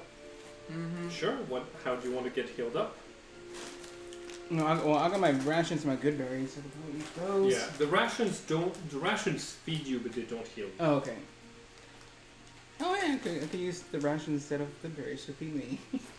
For a bit. Yes, you could, a single ration feeds you for a whole day, which means you would have an extra 3 good berries. But we can only carry 6 at a time. No, 6 good berries at a time. No, it's only 3 good berries because 6 good berries because out of the 9 that are given to you every day, 3 of those have to be eaten. But if you replace it with a ration, it boosts the number of the number of good berries. You won't need to eat those 3, so you can get a maximum of 9. Oh, okay. Does that make sense? Yes. So should I do that, or should we just? Well, you need to wait until the next. No, but I'm thinking about getting our hit points up. Oh yes. I think I mean, if healing word is an option. Yeah. Because I'm at 1 and I have 4 more good berries. Yeah. So I could get to 5 out of 19 with good berries. So I would prefer something with a bit more oomph in my case. Yes. I'll probably still need to eat good berries, but I would prefer something with a bit more oomph. This is after you've clocked out. So this is the end of your work day. You're supposed to get a long rest and refill your spell slots and your HP in between now and when you're next supposed to be on the line of duty. But given the circumstances, you need to investigate. You don't. You might not want to use all of your spell slots now. It's up to you. Can we use Can we take a short rest? You can. It takes 1 hour to do so. If you want to just spend 1 hour of tonight resting before you go and do whatever the next step is. And how much would that heal us? So, during a short rest, you can spend as many of your hit dice as you want. Currently, all of you have 2 hit dice. When this happens, you roll the hit dice and you regain that amount of HP. So do I put 2 up here? So your total is 2, right? 2d8. But and you can spend both of them in a short rest, where you'd be rolling 2d8s and recovering that amount. You can just roll roll the first one, see if it's enough, and if it's not enough, you can decide whether or not to spend the other ones. Okay. Then. No. All right. Spending a short rest. I guess we're taking a nap. Yeah, I'm also spending a short rest, so that's. I'm up to 8. Yeah, I'm definitely gonna have to eat the rest. 5, the 6, other 7, 8, 5 9 good berries. You know what? I'd do a short rest, get 4 hit points back, and eat 3 good berries. Sounds good. So it's 5, 6, 7, 8, 9, 10, 11, 12. Right? In D&D most of the time, short rests don't happen that often. So spending hit dice will be better. Is usually better than spending healing items like good berries. Alright, so you recommend me using both? That's what I would personally recommend. Okay, I'll do that then. Do you cast spells? So it's 5 and 5. I can cast spells, So it's but 4 and none 5, of them are 9. healing spells. 9, 10, 11, 12, okay. 13. That's the thing, is 14. none of them are healing spells. And yeah, I did Anyway, what he I'll did just eat a and good did berry like... so I have my max. I'm at 14, so I'll just eat 1 good berry, get 15 full That sounds health. good. Yeah. That sounds good. I have 2 good berries left and I'm at 11 HP. I'm at 5 good berries left, and I'm 4 HP. During short rests, some classes recover spell slots, but not you. Warlocks. That's what that means. Rub it in, why don't you? So That's right. I was gonna say I Let's can cast talk about healing it. word Oh, on like- you, but Oh, that I wondered what these little like things were coming from, and apparently the velvet's coming off this. Oh, stop messing with it.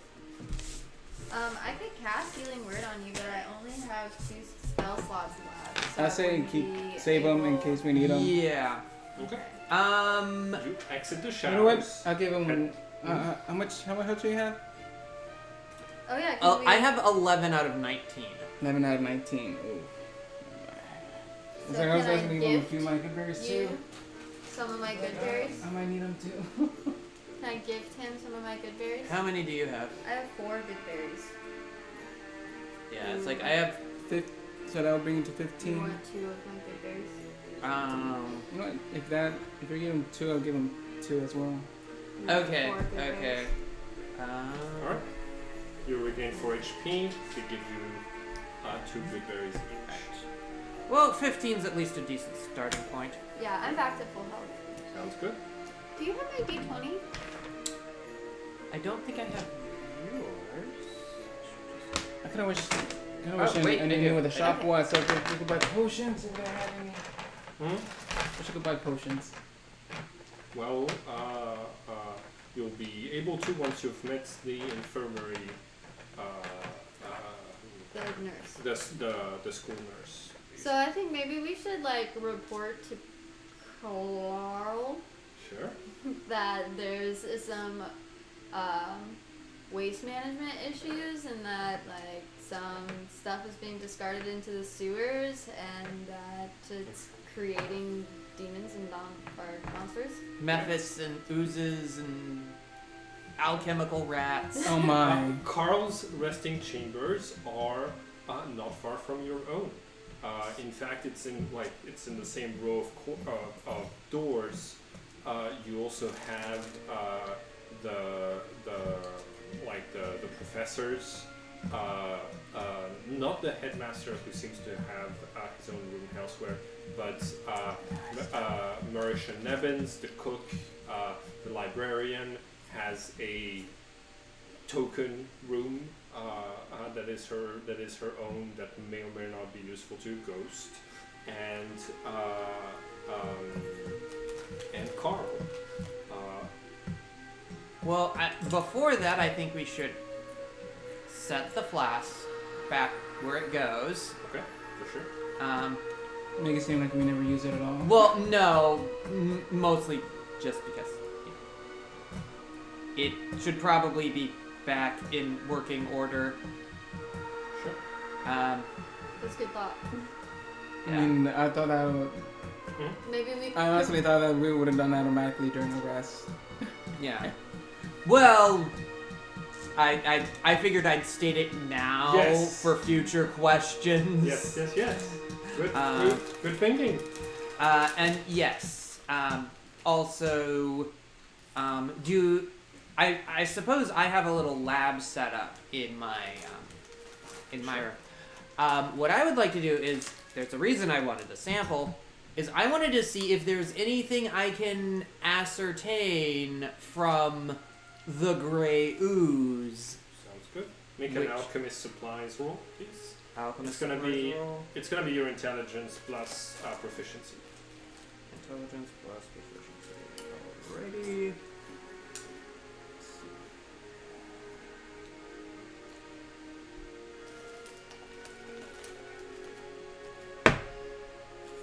That was not good. Let's see. Another two. That's 12. Okay, 12. You had to deal with gray oozes on a monthly basis. If when when the lab where you did your apprenticeship didn't dispose of potion waste correctly. Okay. This is, you believe, the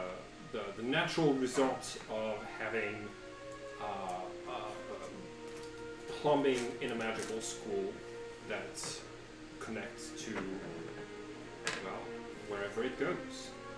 Yeah. So somebody's not disposing of waste properly. or an accidental spill went down the wrong. I mean, that's a lot for a accidental spill. It That's could have been a big cauldron. Could be. It could have been, or it could have been a full He's back class's up. worth of cauldrons. Yeah, because it's like we got 2 elementals and ooze and however many of those alchemical rats. That had multiple different potions. Mm-hmm. So it can't be one spill. Or somebody did it purposely. That's always a possibility, but let's not jump there. Alright. Which one of you is the unlucky fellow who's going to knock on Carl's door? All 3 of you are there, I'm assuming. But which one is... I think it should be the one that's actually in uniform. Huh? like actually wearing a uniform. I'm wearing the uniform over my armor.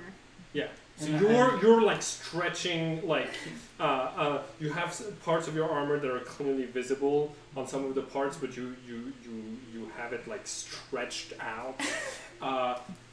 You're wearing it as a scarf, as a cape, and you just have it minor illusioned on top of you. So Who is most in uniform? I think it's either you or me.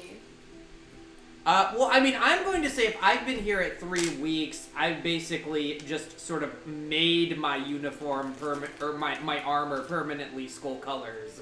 okay. Alright, you knock. All right. I would probably do that too. You hear loud snoring on the other side. The moment your knock hits the door, it opens and Carl is I'm awake. Opening the door, full armor, with his massive book of legislation. Does he sleep in his armor? Maybe it's comfortable. I'm ready. I'm ready. What is it? There seems to be a waste disposal problem in the school. We went to the showers and were just attacked by multiple alchemical rats, mephits, and a gray ooze. That's impossible. We have a safe method of disposing of everything. I don't think that's the case because these If you alchemical have- rats have What's- multiple different potions attached to them. Yes, if Somebody. if you have a safe method, someone was not using it. Someone. Well, here's the thing, right? We do have sewers and pipes, but they all lead into the same spot in the system of catacombs beneath the city. They all lead to a tunnel where an orb of annihilation from the past, the ancient past of this school, is set up. It devours all matter, magical or not, that passes through it, and it is unmovable unless a thinking creature attempts to move it with their minds. Trying to anything that touches it is disintegrated. Could it be malfunctioning? It could be malfunctioning. Yes. Could it be cracks? Broken pipe? Less likely, but still an option if they. Well, if the rats mutated and the potions were able to stagnate long enough to form gray ooze, then that's not possible without the orb of annihilation malfunctioning or not being in its right spot. It's a very dangerous artifact. Yes, I would. Wildly hard to control, but very reliable in its ability to destroy potions and other sort of magical waste. All right. You're So gonna have to go into the sewers. Well, not today. 8 a.m. sharp tomorrow when you clock back in. But All right. okay, fine. Into the sewers we go. We're going on a trip. this happened in the showers Yes. in the staff showers. All right, I will go and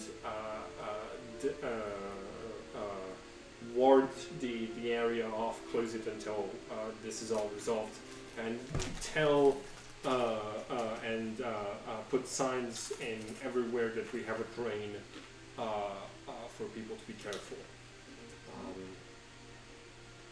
You see that he finally looks up each of you in turn and is going to say, you need to go through the proper procedure to have your armor correctly have the armor outfitted with the skull colors correctly. This is I can see some of the paint lines being wiggly. Same thing to you, but for different reasons. And that's just not how clothes work. I'm wearing it. That's just not how clothes work. He would not have been You said I had. You said it had to be. You just said that I had to wear this uniform. You didn't say how. Properly. Very well. I will have my armor dyed. This goes out. How do we do that? Where do we go? You see that he flips through his book and says, "You file those," and he hands you the three of you copies of basically a form that comes in 3 pages. Okay. Three pages worth of information to get your armor dyed. That must be a very complicated process. Yeah. No, it'll be done tomorrow morning. Oh, okay. So once we wake up, we'll have our. Yeah. Okay. Cool. Okay. The last. And besides, oh, we're not clocked in, so we don't have to be wearing the uniform. You're right. You don't. You're absolutely correct. Talking about not being clocked in, when you clock back in, you will need to make an incident report for this, describing how everything happened. Very well. All right. And right. Time to put up a lot of signs. And he Hey, Clark.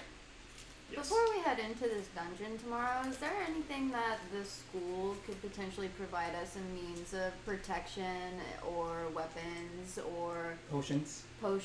anything like that, since we're going into this maps.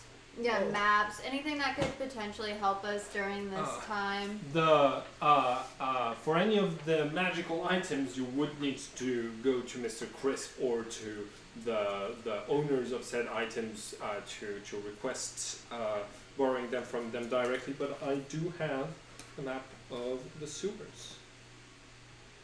Okay. Yeah, so where's the nurse? Central building. He's probably asleep in his quarters next door. Before I ask him for potions. So, this is the Dungeon. entrance. Right here is the entrance to the sewers, and because this used to be a dungeon, it still has equipments and things set up in different places. Like weapons and stuff? It's used as a storage space for some of the schools stuff. That is pretty gross.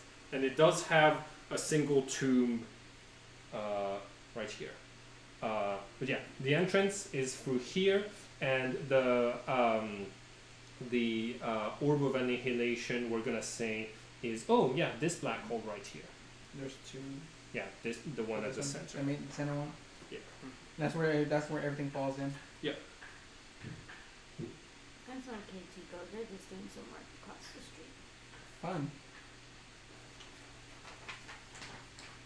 So, in But I'm guessing that's not the whole sewer mapped out. Or annihilation. That is the section that you will need to access.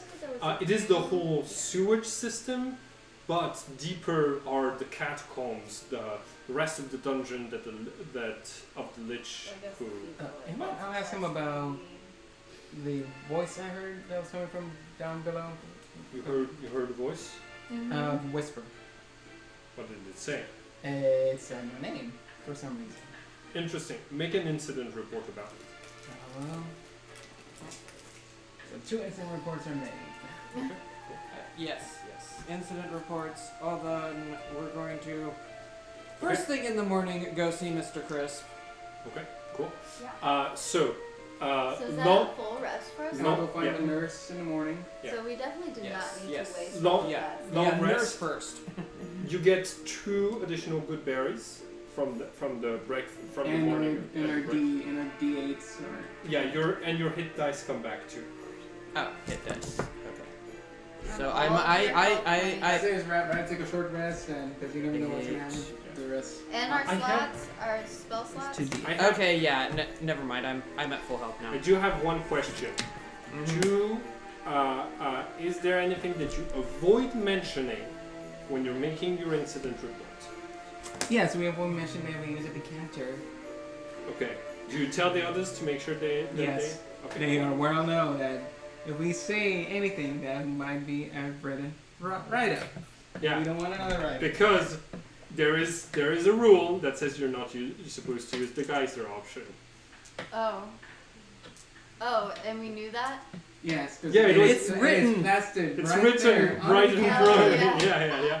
Under no circumstances, you said. Yeah. I mean, to be fair, that's half the students' reaction to just about anything But that's written on To be anything. fair, why even tell us there's a geyser option? Because anybody with an Arcana check or who looks up the magical device in the library would know that that's an option. It's a rule so that it can be specifically forbidden and then enforced, and then that forbidden's enforced by Carl. Okay. By the way, it's Carl, not Clark. Is it Carl? Yes. Because it started off as Clark. No, I've had it as Carl in my books the whole time. Yeah. Oh. Was there a Clark? There was never a Clark. Okay. Oh shit! No, I have him as Clark here. That's what So I said. sorry. I knew Clark. I wrote him as I Carl knew- later down the line. I'm I so knew sorry. there man. was. I knew Clark had been mentioned at Yeah. some point, and I was thinking, okay, wait, was this another character? We Oh, like man, at a one stickler- point we were just going. A stickler to the rules. Of course, I should have. A stickler to the rules. Of course, I was doing a Superman Names reference. are like one of the worst parts for me when I'm making characters. They're hard. Yeah. It's the hardest part for me when I create Clark, Sims. yeah. Clark, it is. Cool. If I ever get to the point of making Sims and don't just spend all my time building houses, Yeah, I spent a lot of time building houses. just make an architecture simulator. I'll buy it. I sometimes enjoy making Sims just as much as I enjoy making my houses, though. Yeah. Sorry. I got distracted. Let's call for a break here. Yeah. That would be good. Yes. That's If that was the case, I would have put it right here in the center. All right. So we are back. Your characters, after having obtained 2 good berries from their breakfast, are now heading deeper and deeper. One of the staircases not connected to the rest of the underground of the school has its entrance in one of the walls at the very edge of the school. One of the walls closest to the cliff side that Candlekeep is located on. You're heading down, deeper and deeper. You've brought torches with you. This place is silent, but in the distance you can hear the sound of waves crashing. I technically have a hooded lantern on me. Sounds good. You hear seagulls in the distance, and as the deeper you go, the colder it gets. We're starting to see the your own breath in front of your faces, a little bit deeper. You need to start putting on the cloaks that you prepared specifically to come down here to the treasury. Deeper still, you're starting to see frost on the walls. A couple of turns around the staircase. The stairs start to become slippery until finally you find yourselves in front of a massive metal door, this sort of antechamber at the end of the staircase, deep in the dark.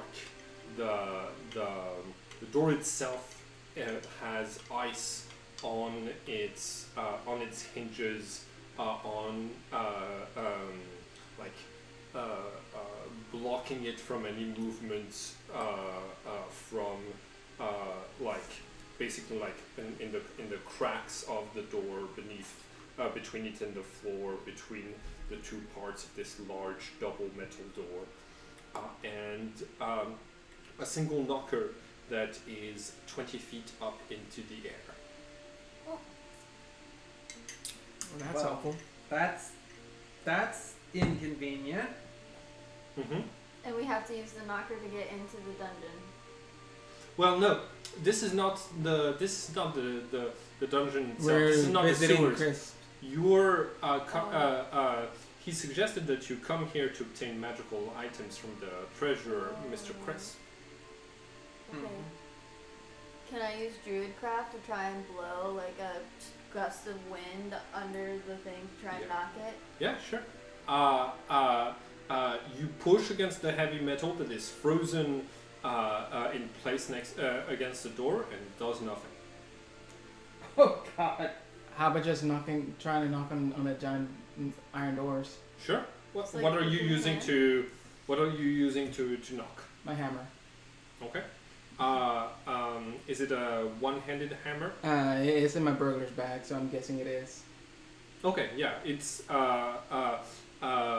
cool. You use it. There's a small there's a ringing noise that sort of seems to be like muffled by the ice and the snow present. Okay. No response from itself. A crowbar. Trying to break some of Can the ice off. we use one of the torches to melt around the knocker to try and? Well, the knocker is 20 feet up in the air. Mm-hmm. This is a big door. Okay, I got 50 feet of rope. Can I tie something to the end of the rope and try to throw it? Yeah, sure. Go ahead and make a. Let's call this acrobatics. My God. Yes, you need to make skill checks to get into the No, I know. office. That's a 20 always, right? Hmm? Is that a 20? Yeah. 9 plus 10. Okay. It falls back down on your heads a Ow. few times, but you are able, in the end, to fix a rope up there and to climb it, and to tie a better knot when you're up there. Yeah, you have access to. And while I'm up there, I think I try to use a rope as leverage to try to Okay. loosen it up. Try to. It's frozen to the door itself. Okay. Oh! Before all of this gets going, Mm-hmm. there is something that I can not only do for myself but everybody. Yeah. Who wants plus? Which weapons are simple weapons? All weapons that are not martial weapons. Martial weapons are the ones that are used by paladins and fighters, the really heavy classes. So all of you would have simple weapons. Okay. Then I guess we all get if we all want, we can get +1s. You can only have one item be infused with the magical infusion at once per infusion. So once per you infusion? Out of the two that you have going at the same time, one of them can be a +1 weapon. Okay. I was gonna be like, I'm gonna give everyone +1s. You have 4 types that you know, but you can only have 2 that are activated at once. Okay. Yeah. And then I am a nice GM, so if you want to use both, to have 2 weapons and to use the same, like one that you know to have 2 weapons enchanted as a +1, you can do that. Mm-hmm. It gives you +1 to attack and +1 to damage. I think I'll just do that, namely because I don't know what else I'm gonna want to use later. Got it. Oh wait, I got a flask of oil. You got what? I got flasks of oil. Flasks of oil, sure. So, How about I pour some of that, light it up? You want to light the knocker on fire to sort of like... To thaw some of the ice? Okay, cool.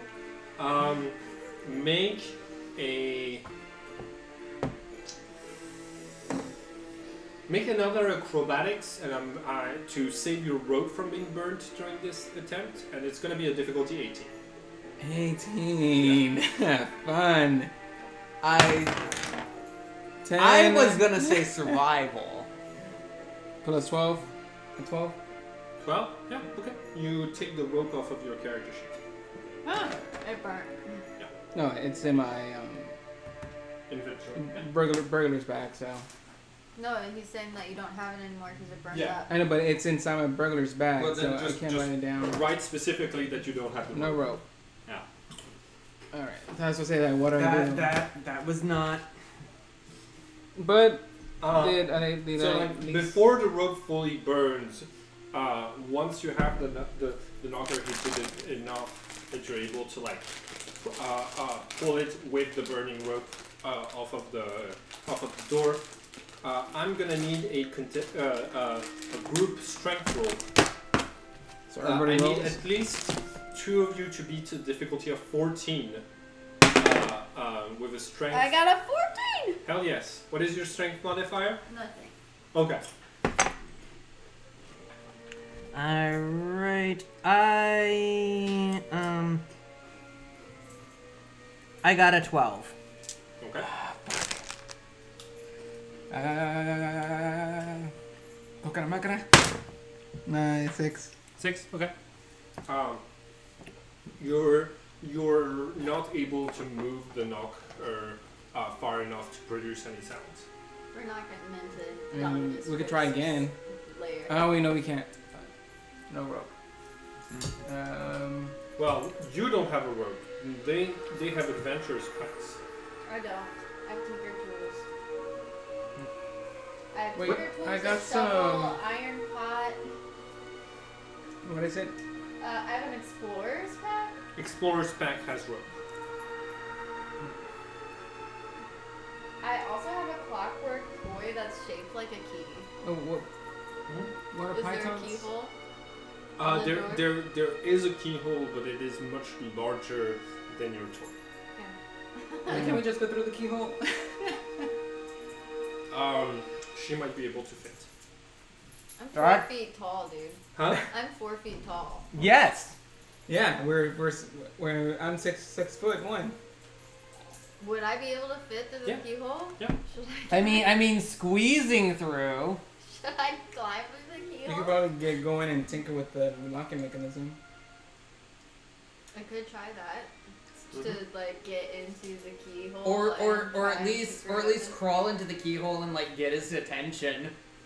Crawl into the keyhole and yell at Indominus Crisp. Wait. Yeah, to open the door while you're inside of the locking And mechanism. then quickly get out of it. Okay, got it. Let's see. I'm going to okay, so first off, you need to climb up to the keyhole. That's going to be an athletics check, difficulty 10. They can help you, which will give you advantage. We could probably do the Yeah. The jump, a boost jump. Yeah. Yes. So you roll with advantage. So you roll. No. None of you roll. Oh, okay. You roll twice. Yeah. I rolled twice. Yes. Roll again. And you keep the better result. 11. Cool. That isn't the. And you have. But no, I don't have any modifier for it. Okay. So yeah, after a little while, it is pretty clear that rot, that the surface is too slippery for rot, even with your help, to make it to the keyhole. What? You said it was a difficulty 10 and I rolled an 11. Oh, Yeah, sorry. I exactly. thought I said 12. I got No, my. you said 10. Yeah. You said 10. Okay. You, yeah, with the help of your friends, you're able to get in there. The mechanism does let a little bit of wind and light come through the large sea cavern on the other side of the door. You can see that it's like that the light is being reflected off of multiple surfaces, so it's like very. It looks like there's a crystal, like a disco ball, on the other side of the room when you're inside of the keyhole itself. But not enough for you to pass through completely. Not without at least like working the mechanism a little bit. But you can hear something large. Snoring. Never wake a sleeping dragon. On the other side. Is that the thing? You don't wake a sleeping dragon? That's he's quoting Harry Potter. Oh. Actually, that's an even older saying. Oh, the Harry Potter. I meant to say he was misquoting Harry Potter. The Hogwarts motto is don't step on a sleeping dragon's tail. No, don't. Don't step on a dragon's tail. Yeah. Which No, one is it? Or yeah. Anyways, what do you want to do inside the queue? The other two aren't here to tell you, like they don't, unless if you're communicating to them what's happening. We don't know what you're saying, so we're just looking up at you. It's like, is she dead?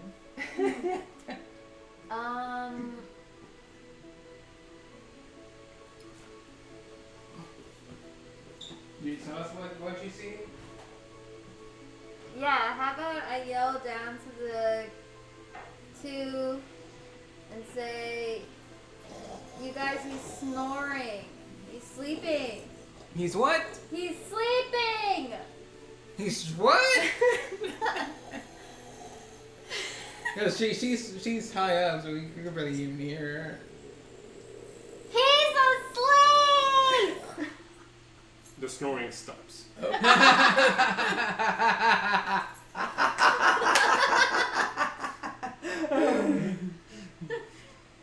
Okay. Okay. I'm. This is both hilarious and terrifying. So I noticed that he's not sleeping anymore, right? Yes, but you're not. You don't hear anything else in that moment. But the wind blowing. yeah, but the wind blowing. But you, as you're looking at like the keyhole itself, you notice some of the pinpoints of light from the other side. Some of them go off. Something is Moving. passing in front of them. Some new ones light up. All very silently. So at this point, I'm gonna yell to Dominus Chris and Okay. I'm gonna say, hey yo, Chris! It's the security team! Let us in! Please. Please! And thank you! Make a persuasion check. Yeah. You should have said, oh, great dominant. I rolled a 12, Okay. and then I have. So 13. 13? Okay. You hear. Damn it! Damn. What's happening? He's back asleep! What? All of you can make an insight check. Oh God. I got a 2. I rolled a 2. This is. Wait, 2 plus insight? Yeah. Oh 5. god, everyone rolled a 2. Wait, got a 5. I rolled a 4. I've got 4 for I have a 5. insight, so 6. 5 for insight. Okay. Oh, so it's 7, 6, 2. Did you roll a 2 too? Yes, we all rolled a 2. I got a total of 5. Yeah. I got a total of. Oh, you have a total of 5. I Yeah. have a total Yeah. of 6. I'm not giving you any more information. Damn it. But is there another way to go inside? Well, you do know that there has to be a hole on the cliff side, because that's But I don't got my rope anymore. Because that's how he gets in and out of his cave. it's easy for him to move around. It's very hard for anyone who's coming in to ask for funding for anything to come in. I that am is a at. perfect way. This is. Wait, can you try shimmying that Yeah, I off? was gonna say I'll use my tinker tools to try and shimmy open a lock. Okay, all right. Go ahead and use your tinker tool. This is not This is- going to go well. This is going to be a strength check with proficiency. The tools always rely on whatever ability the GM thinks works best. And we're not here near her, so we and can't here- help her with that. And here it's a strength roll, really, to try to use it. If you want from your position, you can try to get one of them to come up here, and they would be putting their hands into the keyhole with you and in Can I the learn mechanism to give you the help action. But if things go poorly, their hands will also be at risk. Could I be able to toss her my thieves' tools to help her with? No, she's already got tools. Oh, okay. I don't need any help. I'm gonna try it on my own. Yeah. Okay. Oh. Go ahead. Strength plus proficiency. 10 plus 2. 12. Okay. You put like you use different tools. It takes a little bit of time, but finally you sort of like push this like frozen mechanism. You as you're breaking the ice, and a large part of it like clink into place. It doesn't open the door, but it does get a reaction from Mr. Crisp, who stops his fake snoring to be like, all right, stop messing with my door. It's full of traps, you goons. Like He was back the whole time. huh? Yeah, he was pretending to be back to sleep. That's what the insight roll was for. I figured that's what it was for. Yeah. But yeah, like as you get out of the keyhole, the large mechanism is fully activated from the other side, and you hear like pulleys and weights on the inside of the door as it like the ice on it cracks and explodes as it opens into this vast room. Nice, we made it in, guys. Oh god. So like it opens Now like let's survive asking for. it opens like towards your characters, and you're able to see like the salty air from the sea shows you this basically like frozen ice cavern, mountains of gold, magical artifacts, tapestries, paintings, jewels, deeds to estates, large metal chests, and a gigantic bank vault, all frozen in the ice, present, visible, but unattainable without the ability to melt anything. You see Frozen assets, huh? my gosh, I hadn't thought about that, but that's wow. You know what? I No. mean, if this was a No. sea monster, Okay, it would okay. be liquid acid. All right. I'm gonna give you inspiration. It's this little thing right here. You can use for that joke. You can use it at any point to give yourself advantage on a roll. Oh, so it's just like +1? Yeah, you only ever get one. Okay. Cool. And to the side, you see smaller chunks that have seagulls, sea lions, one orca from all the way up in the north, just frozen and in what appeared to be Mr. Crisp's personal pantry. His pantry! And in the middle of all of this, sort of like manicuring his own like claws, sort of like leaning over a not particularly comfortable looking slant of ice on the wall is an adult white dragon, possibly an old white dragon, based on pretty large. So, what can I do for you? We come here before you to ask if you let us borrow some artifacts to venture into the dungeons, to the sewers of the school, to check out the, what's the word we call it? Orb of Annihilation. The Orb of Annihilation. It's Because- malfunctioning. Yeah. It well, appears to be malfunctioning. Nonsense. Nothing, magic or otherwise, could get past the outer defenses of an orb of annihilation to affect its workings on the inside. Well, something occurred last night as the result of magical waste not being properly disposed. It must have been moved then. The sewers, you say? Yes. Yes. Well, sewers are known to be a place for where things fall into the murky waters and are never seen ever again. I'm tempted to say no outright, but what sort of magical items were you thinking about getting? Some sort of light would be... Anything that might prove helpful in... A non-flammable light source, a non-flame based light source would be good because we do not know what sorts of conditions we're going to be running into. You know, methane gas in there.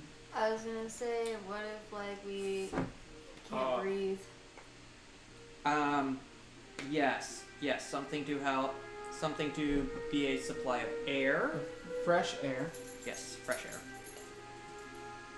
And you'll be coming back up alive with those? Preferably, that is our intention. You have proven yourselves competent based on what the headmaster has claimed. We should also potentially get... Also, I'm trying to think of this, like, I know... Let's see, an Orb of Annihilation can only be moved by a conscious being with their mind. So something that will help us move the orb back into place after figuring out what's wrong with it? Yes, or if you're not willing to give us that, at least start preparing whoever would be able to do that once we can tell you where the Orb of Annihilation has been moved to. Or what has happened to it? Yeah. Any of the teachers probably has enough skill in Arcana to pull something like this off. Be wary if you don't have the appropriate skill and understanding of arcane powers. Any attempt to move the orb and subsequent failure moves the orb towards you. Good to know. Good to know. So, breathing apparatuses and what was the the other? A flameless light source. Yeah. Flameless light source. So I'm also thinking it would be nice to have something that Creates water. Because we can assume that all of the swamp creatures are going to be susceptible to water. Or clean water. Clean water. I mean, you could just dump it into the water and use my landing breath. Acceptable. My purification, my alchemist flask is only like a once a day thing, and even if each of us have one, that's still only 3 uses.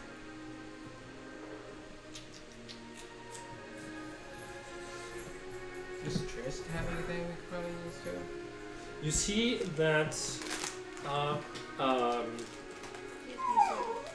Mr. Crisp says, I'm going to be generous, but under 2 conditions. First is you return those items to this horde once you're done using them in perfect condition. I don't care if you need to find a spellcaster who has mending to clean up any scratches or prestidigitation to clean it of its smell. Pristine condition. Alrighty then. The other condition is that you do not soil my reputation by telling anyone that you didn't need it to persuade me much to obtain those. Deal. Definite deal. Oh, and He extends a claw towards where you are, and you see that he's like, for a moment it looks like he's going to attack you, but he's actually reaching to a stalagmite and like chucks the base off, and you can see that he starts to scrape a couple of magical items, and I'm only giving you those 6 items. You see, he grabs for you 3 pairs of glasses of night vision. Not a light source, but something better because you're not attracting attention to yourself by having a light. And 3 bubbles of breathing. 3 bubbles of breathing. Yep. Cool. So we So don't we have to work- worry about being poisoned and we can see. Mm-hmm. As for the water that you were mentioning, I don't have a decanter of endless water in here, but there is one available in the bathrooms. So you're giving us permission to take it? To use it? To take it into the sewers. It's not, if it's not inside of my hoard, it is not my permission to give specifically. I assume you would need to file 5 formularies with Clark. Talk of a never. It would take us a long time. Yeah. It would take us more have him give us permission to use it and clear the sewers. Do any of you have dark vision as part of your racial features? Yes. Okay, so he's only giving you 2 goggles of night vision. I don't have dark vision. Okay.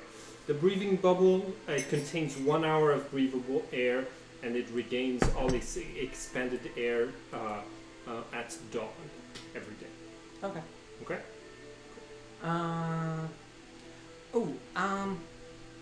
And one question. Why would someone who speaks Abyssal be interested in dragon hordes?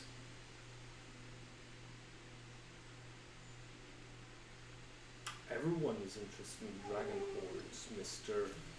Zares.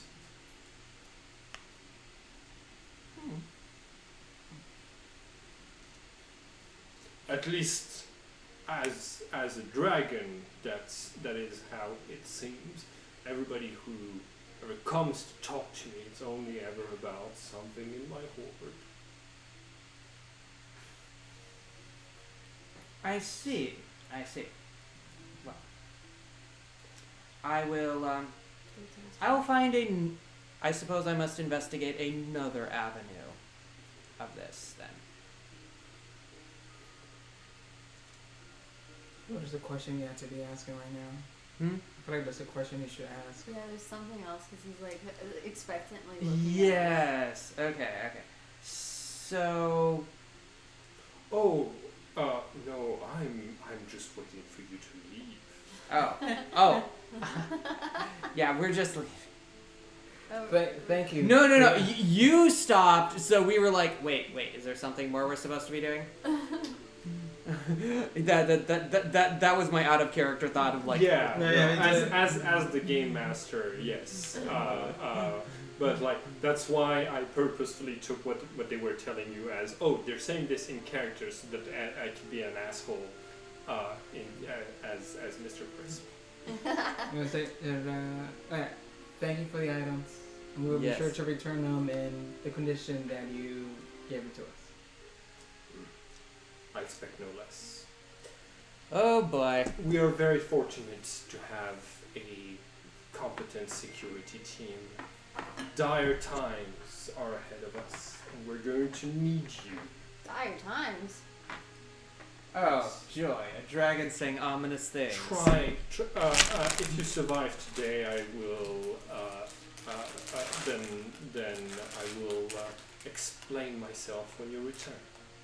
All right. Very well. Goals. Have a good day. You see that with just his claw, he puts it against the metal of the door, and as he does so, supernatural frost comes out of it, which creates the necessary grip, even without using his own claws, to sort of start to pull the door closed back again as you guys are exiting. Run, guys! We might get trapped in here. Cool. Alrighty. Fine. So we got night vision goggles and a bubble. Bubble of air. Bubble of breathing. Is what Bubble it's of called. breathing. Or a breathing bubble. Is there somewhere I could buy rope before heading down? Where you could buy what? Rope. Rope? Sure. There's. We're gonna say that there's a sort of like. Oh shit! I moved this by accident. Yeah, a simple. It's okay. It's not. We're probably not going to. It's okay. No worries. Okay. So the rope, hempen rope, 50 feet, is 1 gold piece. All right. I'll buy that. That's pretty cheap. And I think I'll get me some more flasks, oil flasks. Sure. No. A flask of oils. Flask of oil. Yeah. Yeah, I think I'll. If you want for simple items like this, you can look up how much they cost and take it off of your. Okay. The school is not going to be selling it at an extra expense. I was thinking of having the school have its own monetary system of candle coins, or keep coins. Keep tokens. That would that you could buy stuff in Candlekeep for, and that it would be more expensive than if you had been buying them with real gold coins. But that was a little bit too close to Beaver bucks and diamond dollars, so felt too close to home. I mean, not that we wouldn't have appreciated that. Nah. Not that we wouldn't have appreciated that. Me making items more expensive in 5th edition, I think you would. 1 silver piece. You will eat those words if I change my mind. It's worth 1 silver piece, but how much? Oh How much gold is that? Huh? 1 silver piece. 1 silver piece? That's 1/10 of a gold piece. Yeah. How much? How much? And how much are the EPs? Electrum pieces, they're half a gold piece, so they're like 5 silver. They're 5 silver. Yeah. All right. Do I gotta convert it all the way down? Just put silver pieces. Iron is not a commonly used.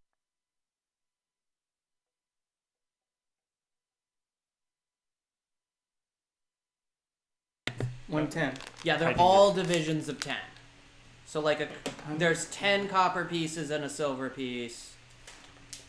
There's 10 silver pieces in a gold piece.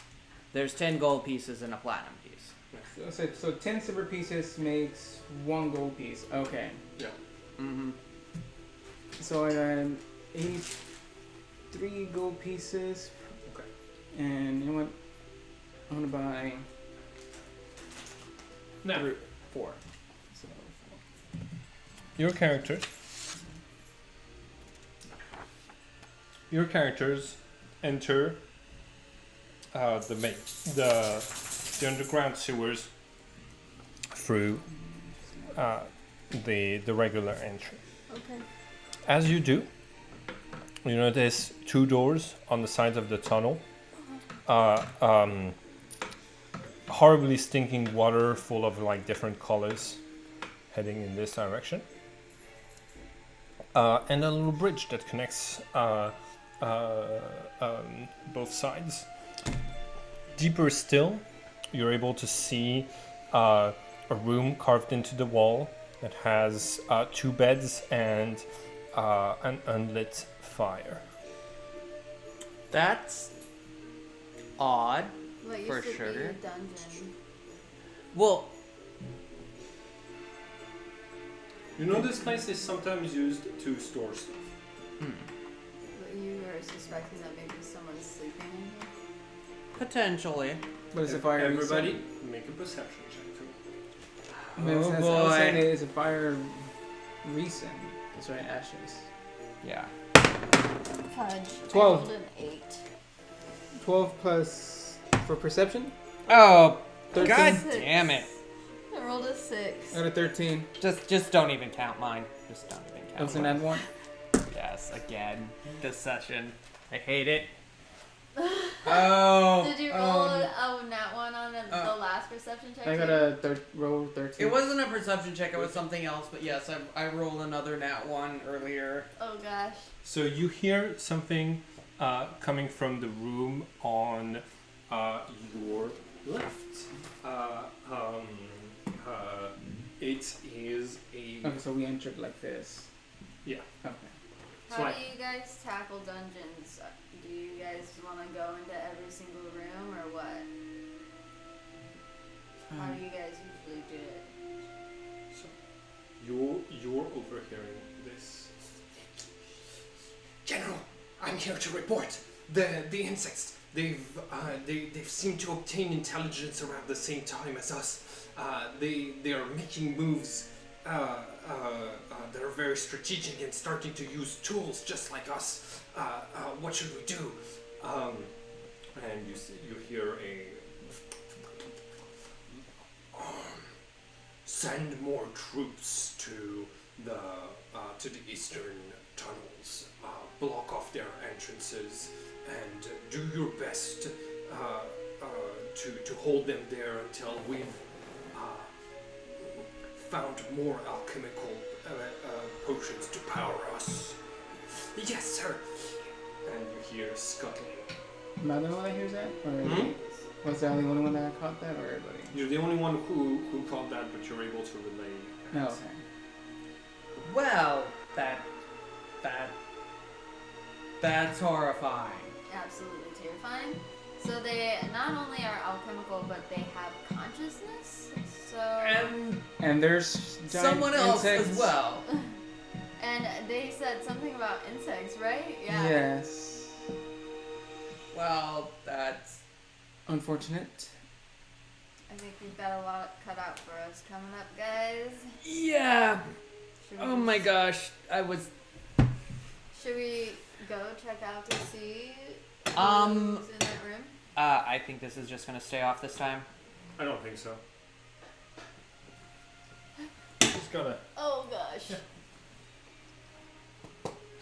Okay.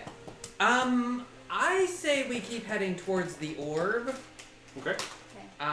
Namely because we do not know what these things are or Or where they came from. where they came from, why they're conscious, what's going on.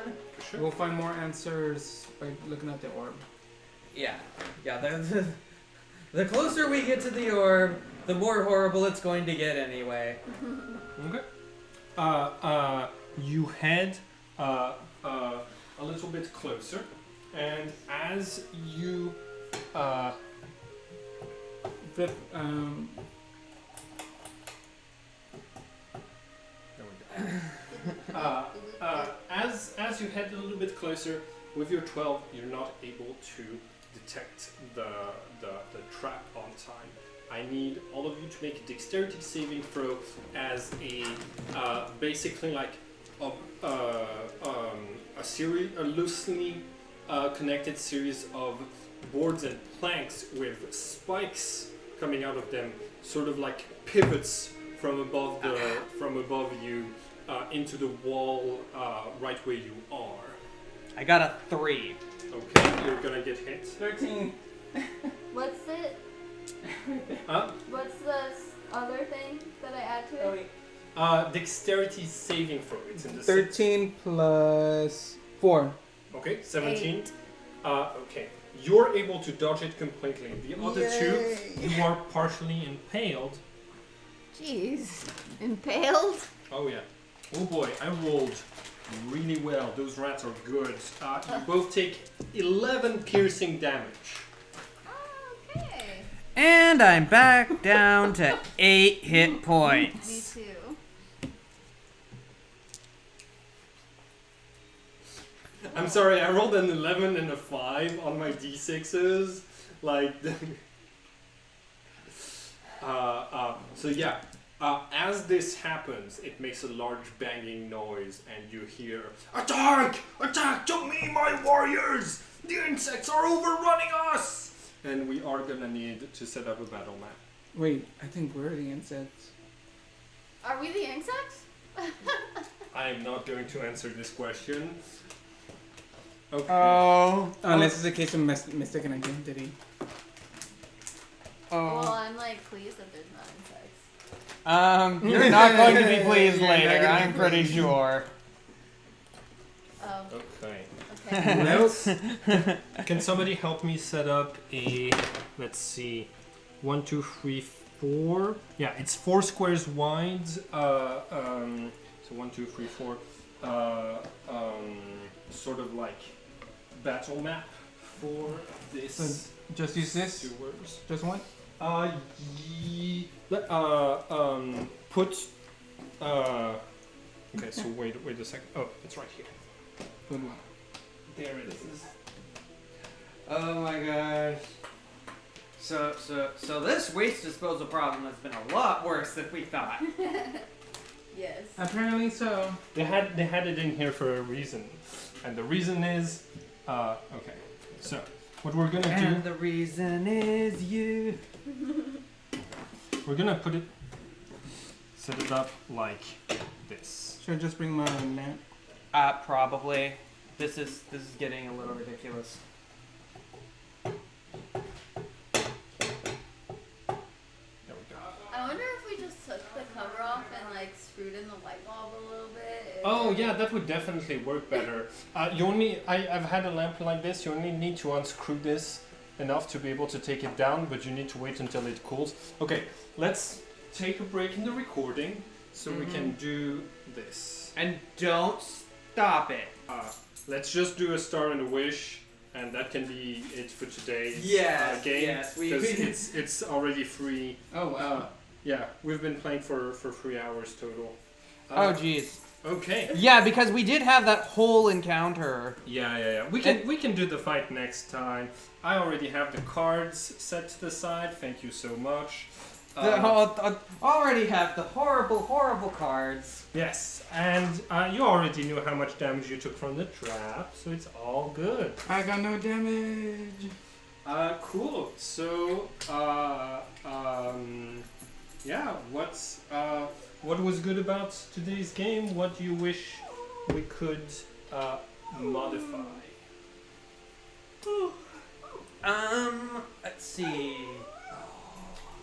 Today was like totally different than our sessions previously. A lot less interaction with other characters, more interaction with monsters. Yeah, practically like apart from the start, and if you don't count him as a monster, and if you don't count Indominus Crisp as a monster, then yeah, I mean, even that was a lot more action oriented. Yeah. yes, you had like skill checks needed to get to the account. Yeah. Question: Was there no way to get going? Yeah, if you have like flight abilities, or if you're willing to climb down the cliff face, or climb sail to the cliff from a nearby port and then climb up So to the cave. There's no easy way to get That's to. what I'm saying. Was there like a hidden secret way that only? This is every accountant's dream. No, like the other characters on staff use message to talk to Indominus Crisp. Not us. Not messages for the one that's like 60 or 90 feet. It's sending that has unlimited range, but it uses a spell slot to. So like it's still you're using up resources every time you want to go and talk to Mr. Crisp. Good.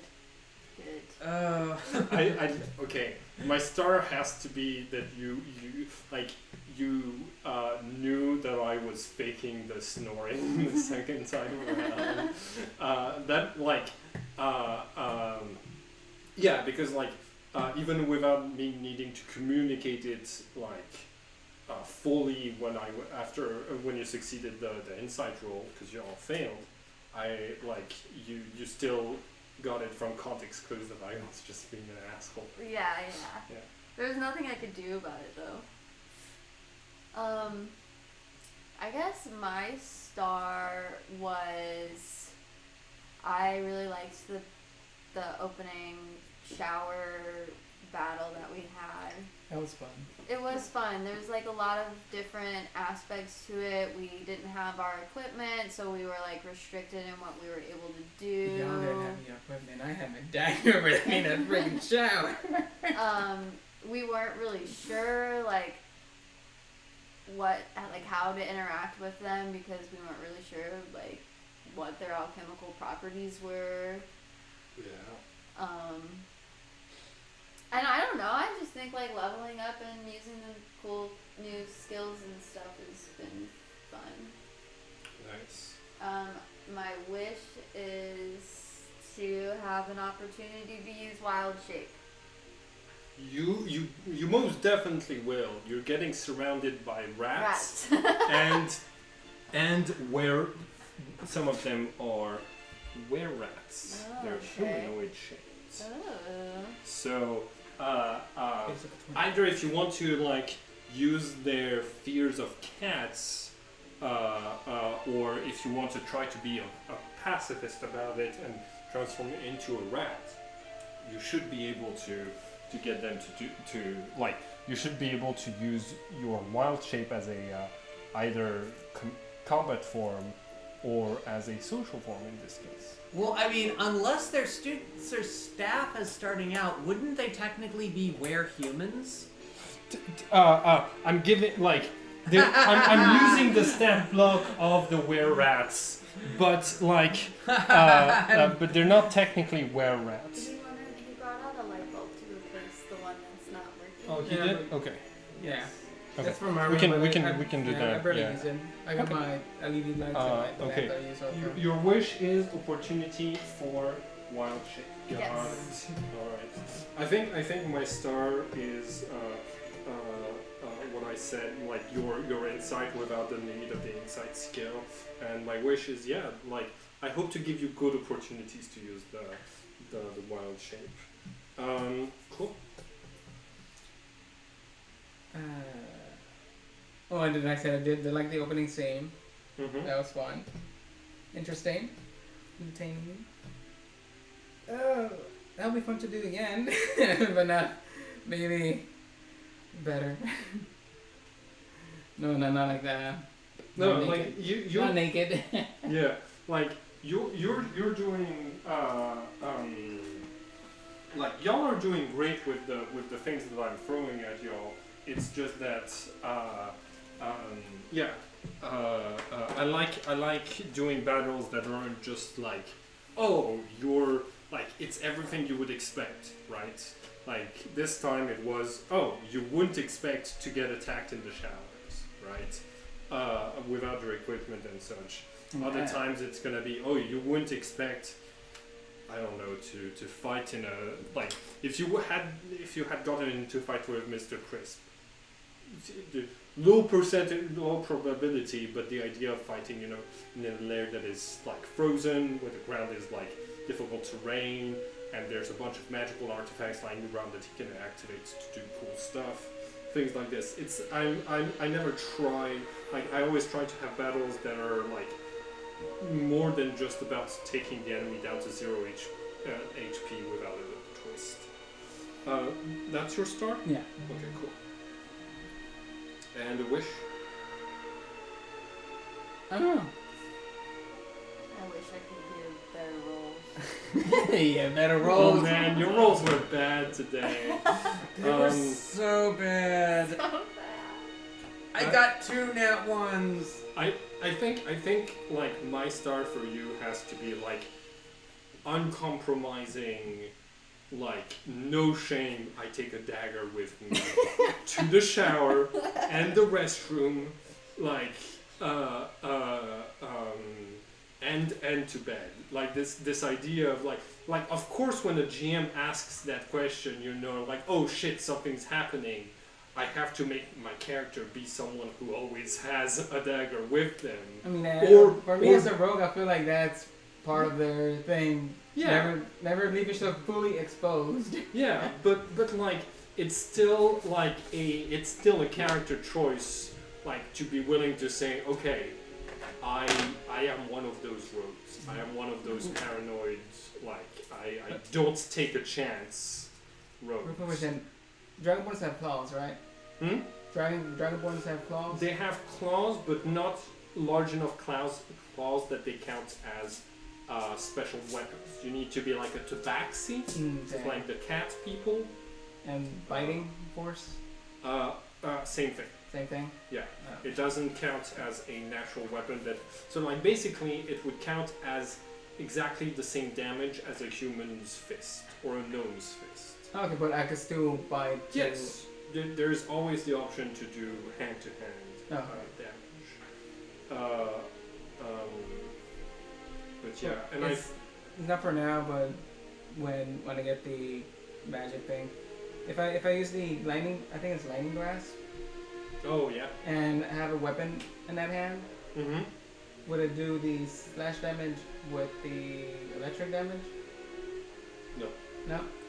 No. Shocking Grasp is its own spell.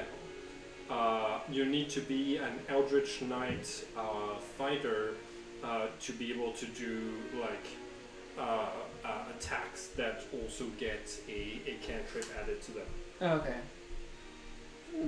And it's generally not worth doing because you get extra attacks anyways. All right. Yeah, and I think my wish is, oh my gosh. Yeah, like my other star has to be like you caught on pretty quickly to, oh, the decanter of endless water. There's a magic item in this room. It might be useful, and like using it. And yeah, like my wish is like for you to like be on the lookout for other opportunities like this to do stuff. Yeah, so that's still part of being a rogue. You say everything you can. Yeah, exactly. Xaris, do you have the star in the wish? My star is, I mean, also kind of the setup. I really like how, like, we've, like how smoothly it sort of, like, went, like, right into the action. Mm-hmm. And also just sort of, like, having had the first 2 sessions be, like, very different from this one. Like, this one was almost entirely action. Yeah. And I really liked that, like, sort of being able to sort of, like, have like, both work Yeah. really well. Wait, Yeah. And like you are doing an investigation because you have the mystery. What the fuck happened to the orb, right? But it is a dangerous mystery. Yes. Yes. So yeah. Is there any rooms lower than the sewage? Hmm? Are there Yes, rooms there lower? are. Yeah. There are catacombs below the sewers. Yes. It's just the system where all of the things flood into the orb of annihilation. Oh. That's what the Playing setup this is game like. always makes me want to go home and play Diablo. That I take that as a big compliment. I want to Thank play you. some Hogwarts. Slightly less. I don't got Diablo, so I got it on my computer, but I don't want to put it on my computer right now. Anyways, do you have a wish? As far as a wish, I think, like, like, I don't know, this was, like, just a really solid session. Ooh, I wonder if I found any clues for my question. Yeah, like, there will be clues for some stuff inside of the sewers, but the opening act, I didn't think, like, I was gonna be able to, like, introduce a ton of the... Yeah, like, it's one of those, like, you know, it was just, I don't know, like, it was just a very, like, solid session this time around, so I'm trying to think of, like, something that's like, what do I wish for?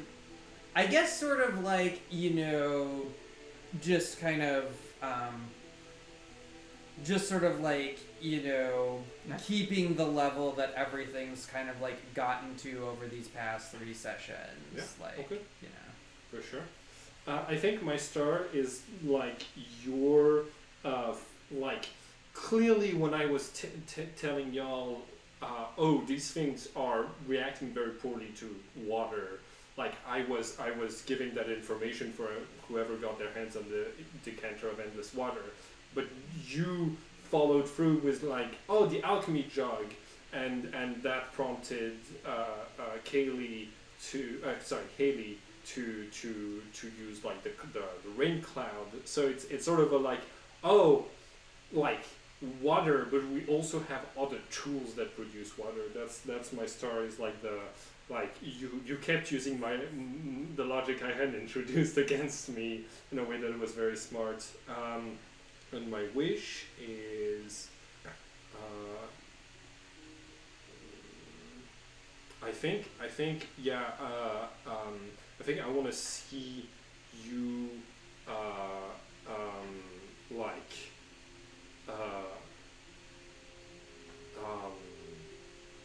be the one to interact at the forefront with some of the staff.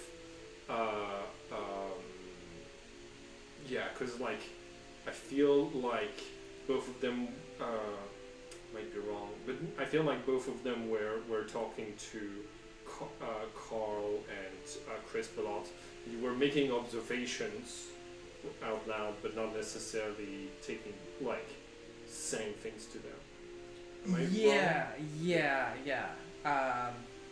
I mean, I was kind of planning on like approaching Mr. Chris, and then like Damien approached, and I was like, okay, I'll let him do his thing and not interfere with whatever that is, because that's only more likely to potentially create problems. Yeah.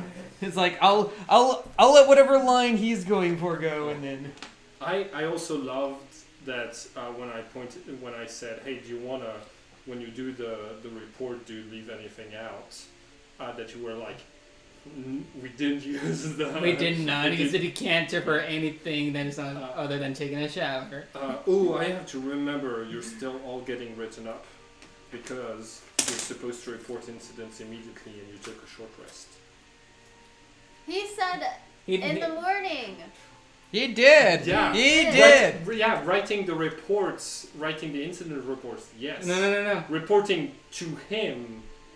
Reporting that something had happened. Yes, but he doesn't know. We didn't tell him he took a rest. I asked you if you left anything out of your reports, and you didn't tell me that you took that you left out the nap. After we talked, after we reported. Yeah, it to I him. would. Why would we include something that wasn't part of the incident in the incident? Oh, okay. Yeah, like Okay, that. if you didn't include it, then that's fine. I will. Yeah. I will not get reprimanded for. Did for we that. take a nap before we went to talk to him? Yes. Oh dang. Yes, you did. Well, Well, we What- were whatever- dying. whatever a Some of you short were dying, rest yeah, for counts sure. as. We administer first aid. We were literally That's gonna valid. die. That's valid. You were administering first aid. Because somebody almost died. I am going to keep. Two trying to somebodies almost died. I am going to keep trying to find ways to write you up with Carl, but you're being Clark. Thank you, but you're being very clever about it so far. Wait! I just got a brilliant and horrible He idea. sleeps with the book. What? Yes. There is both a Clark and a Carl, and they're identical twins. Oh no!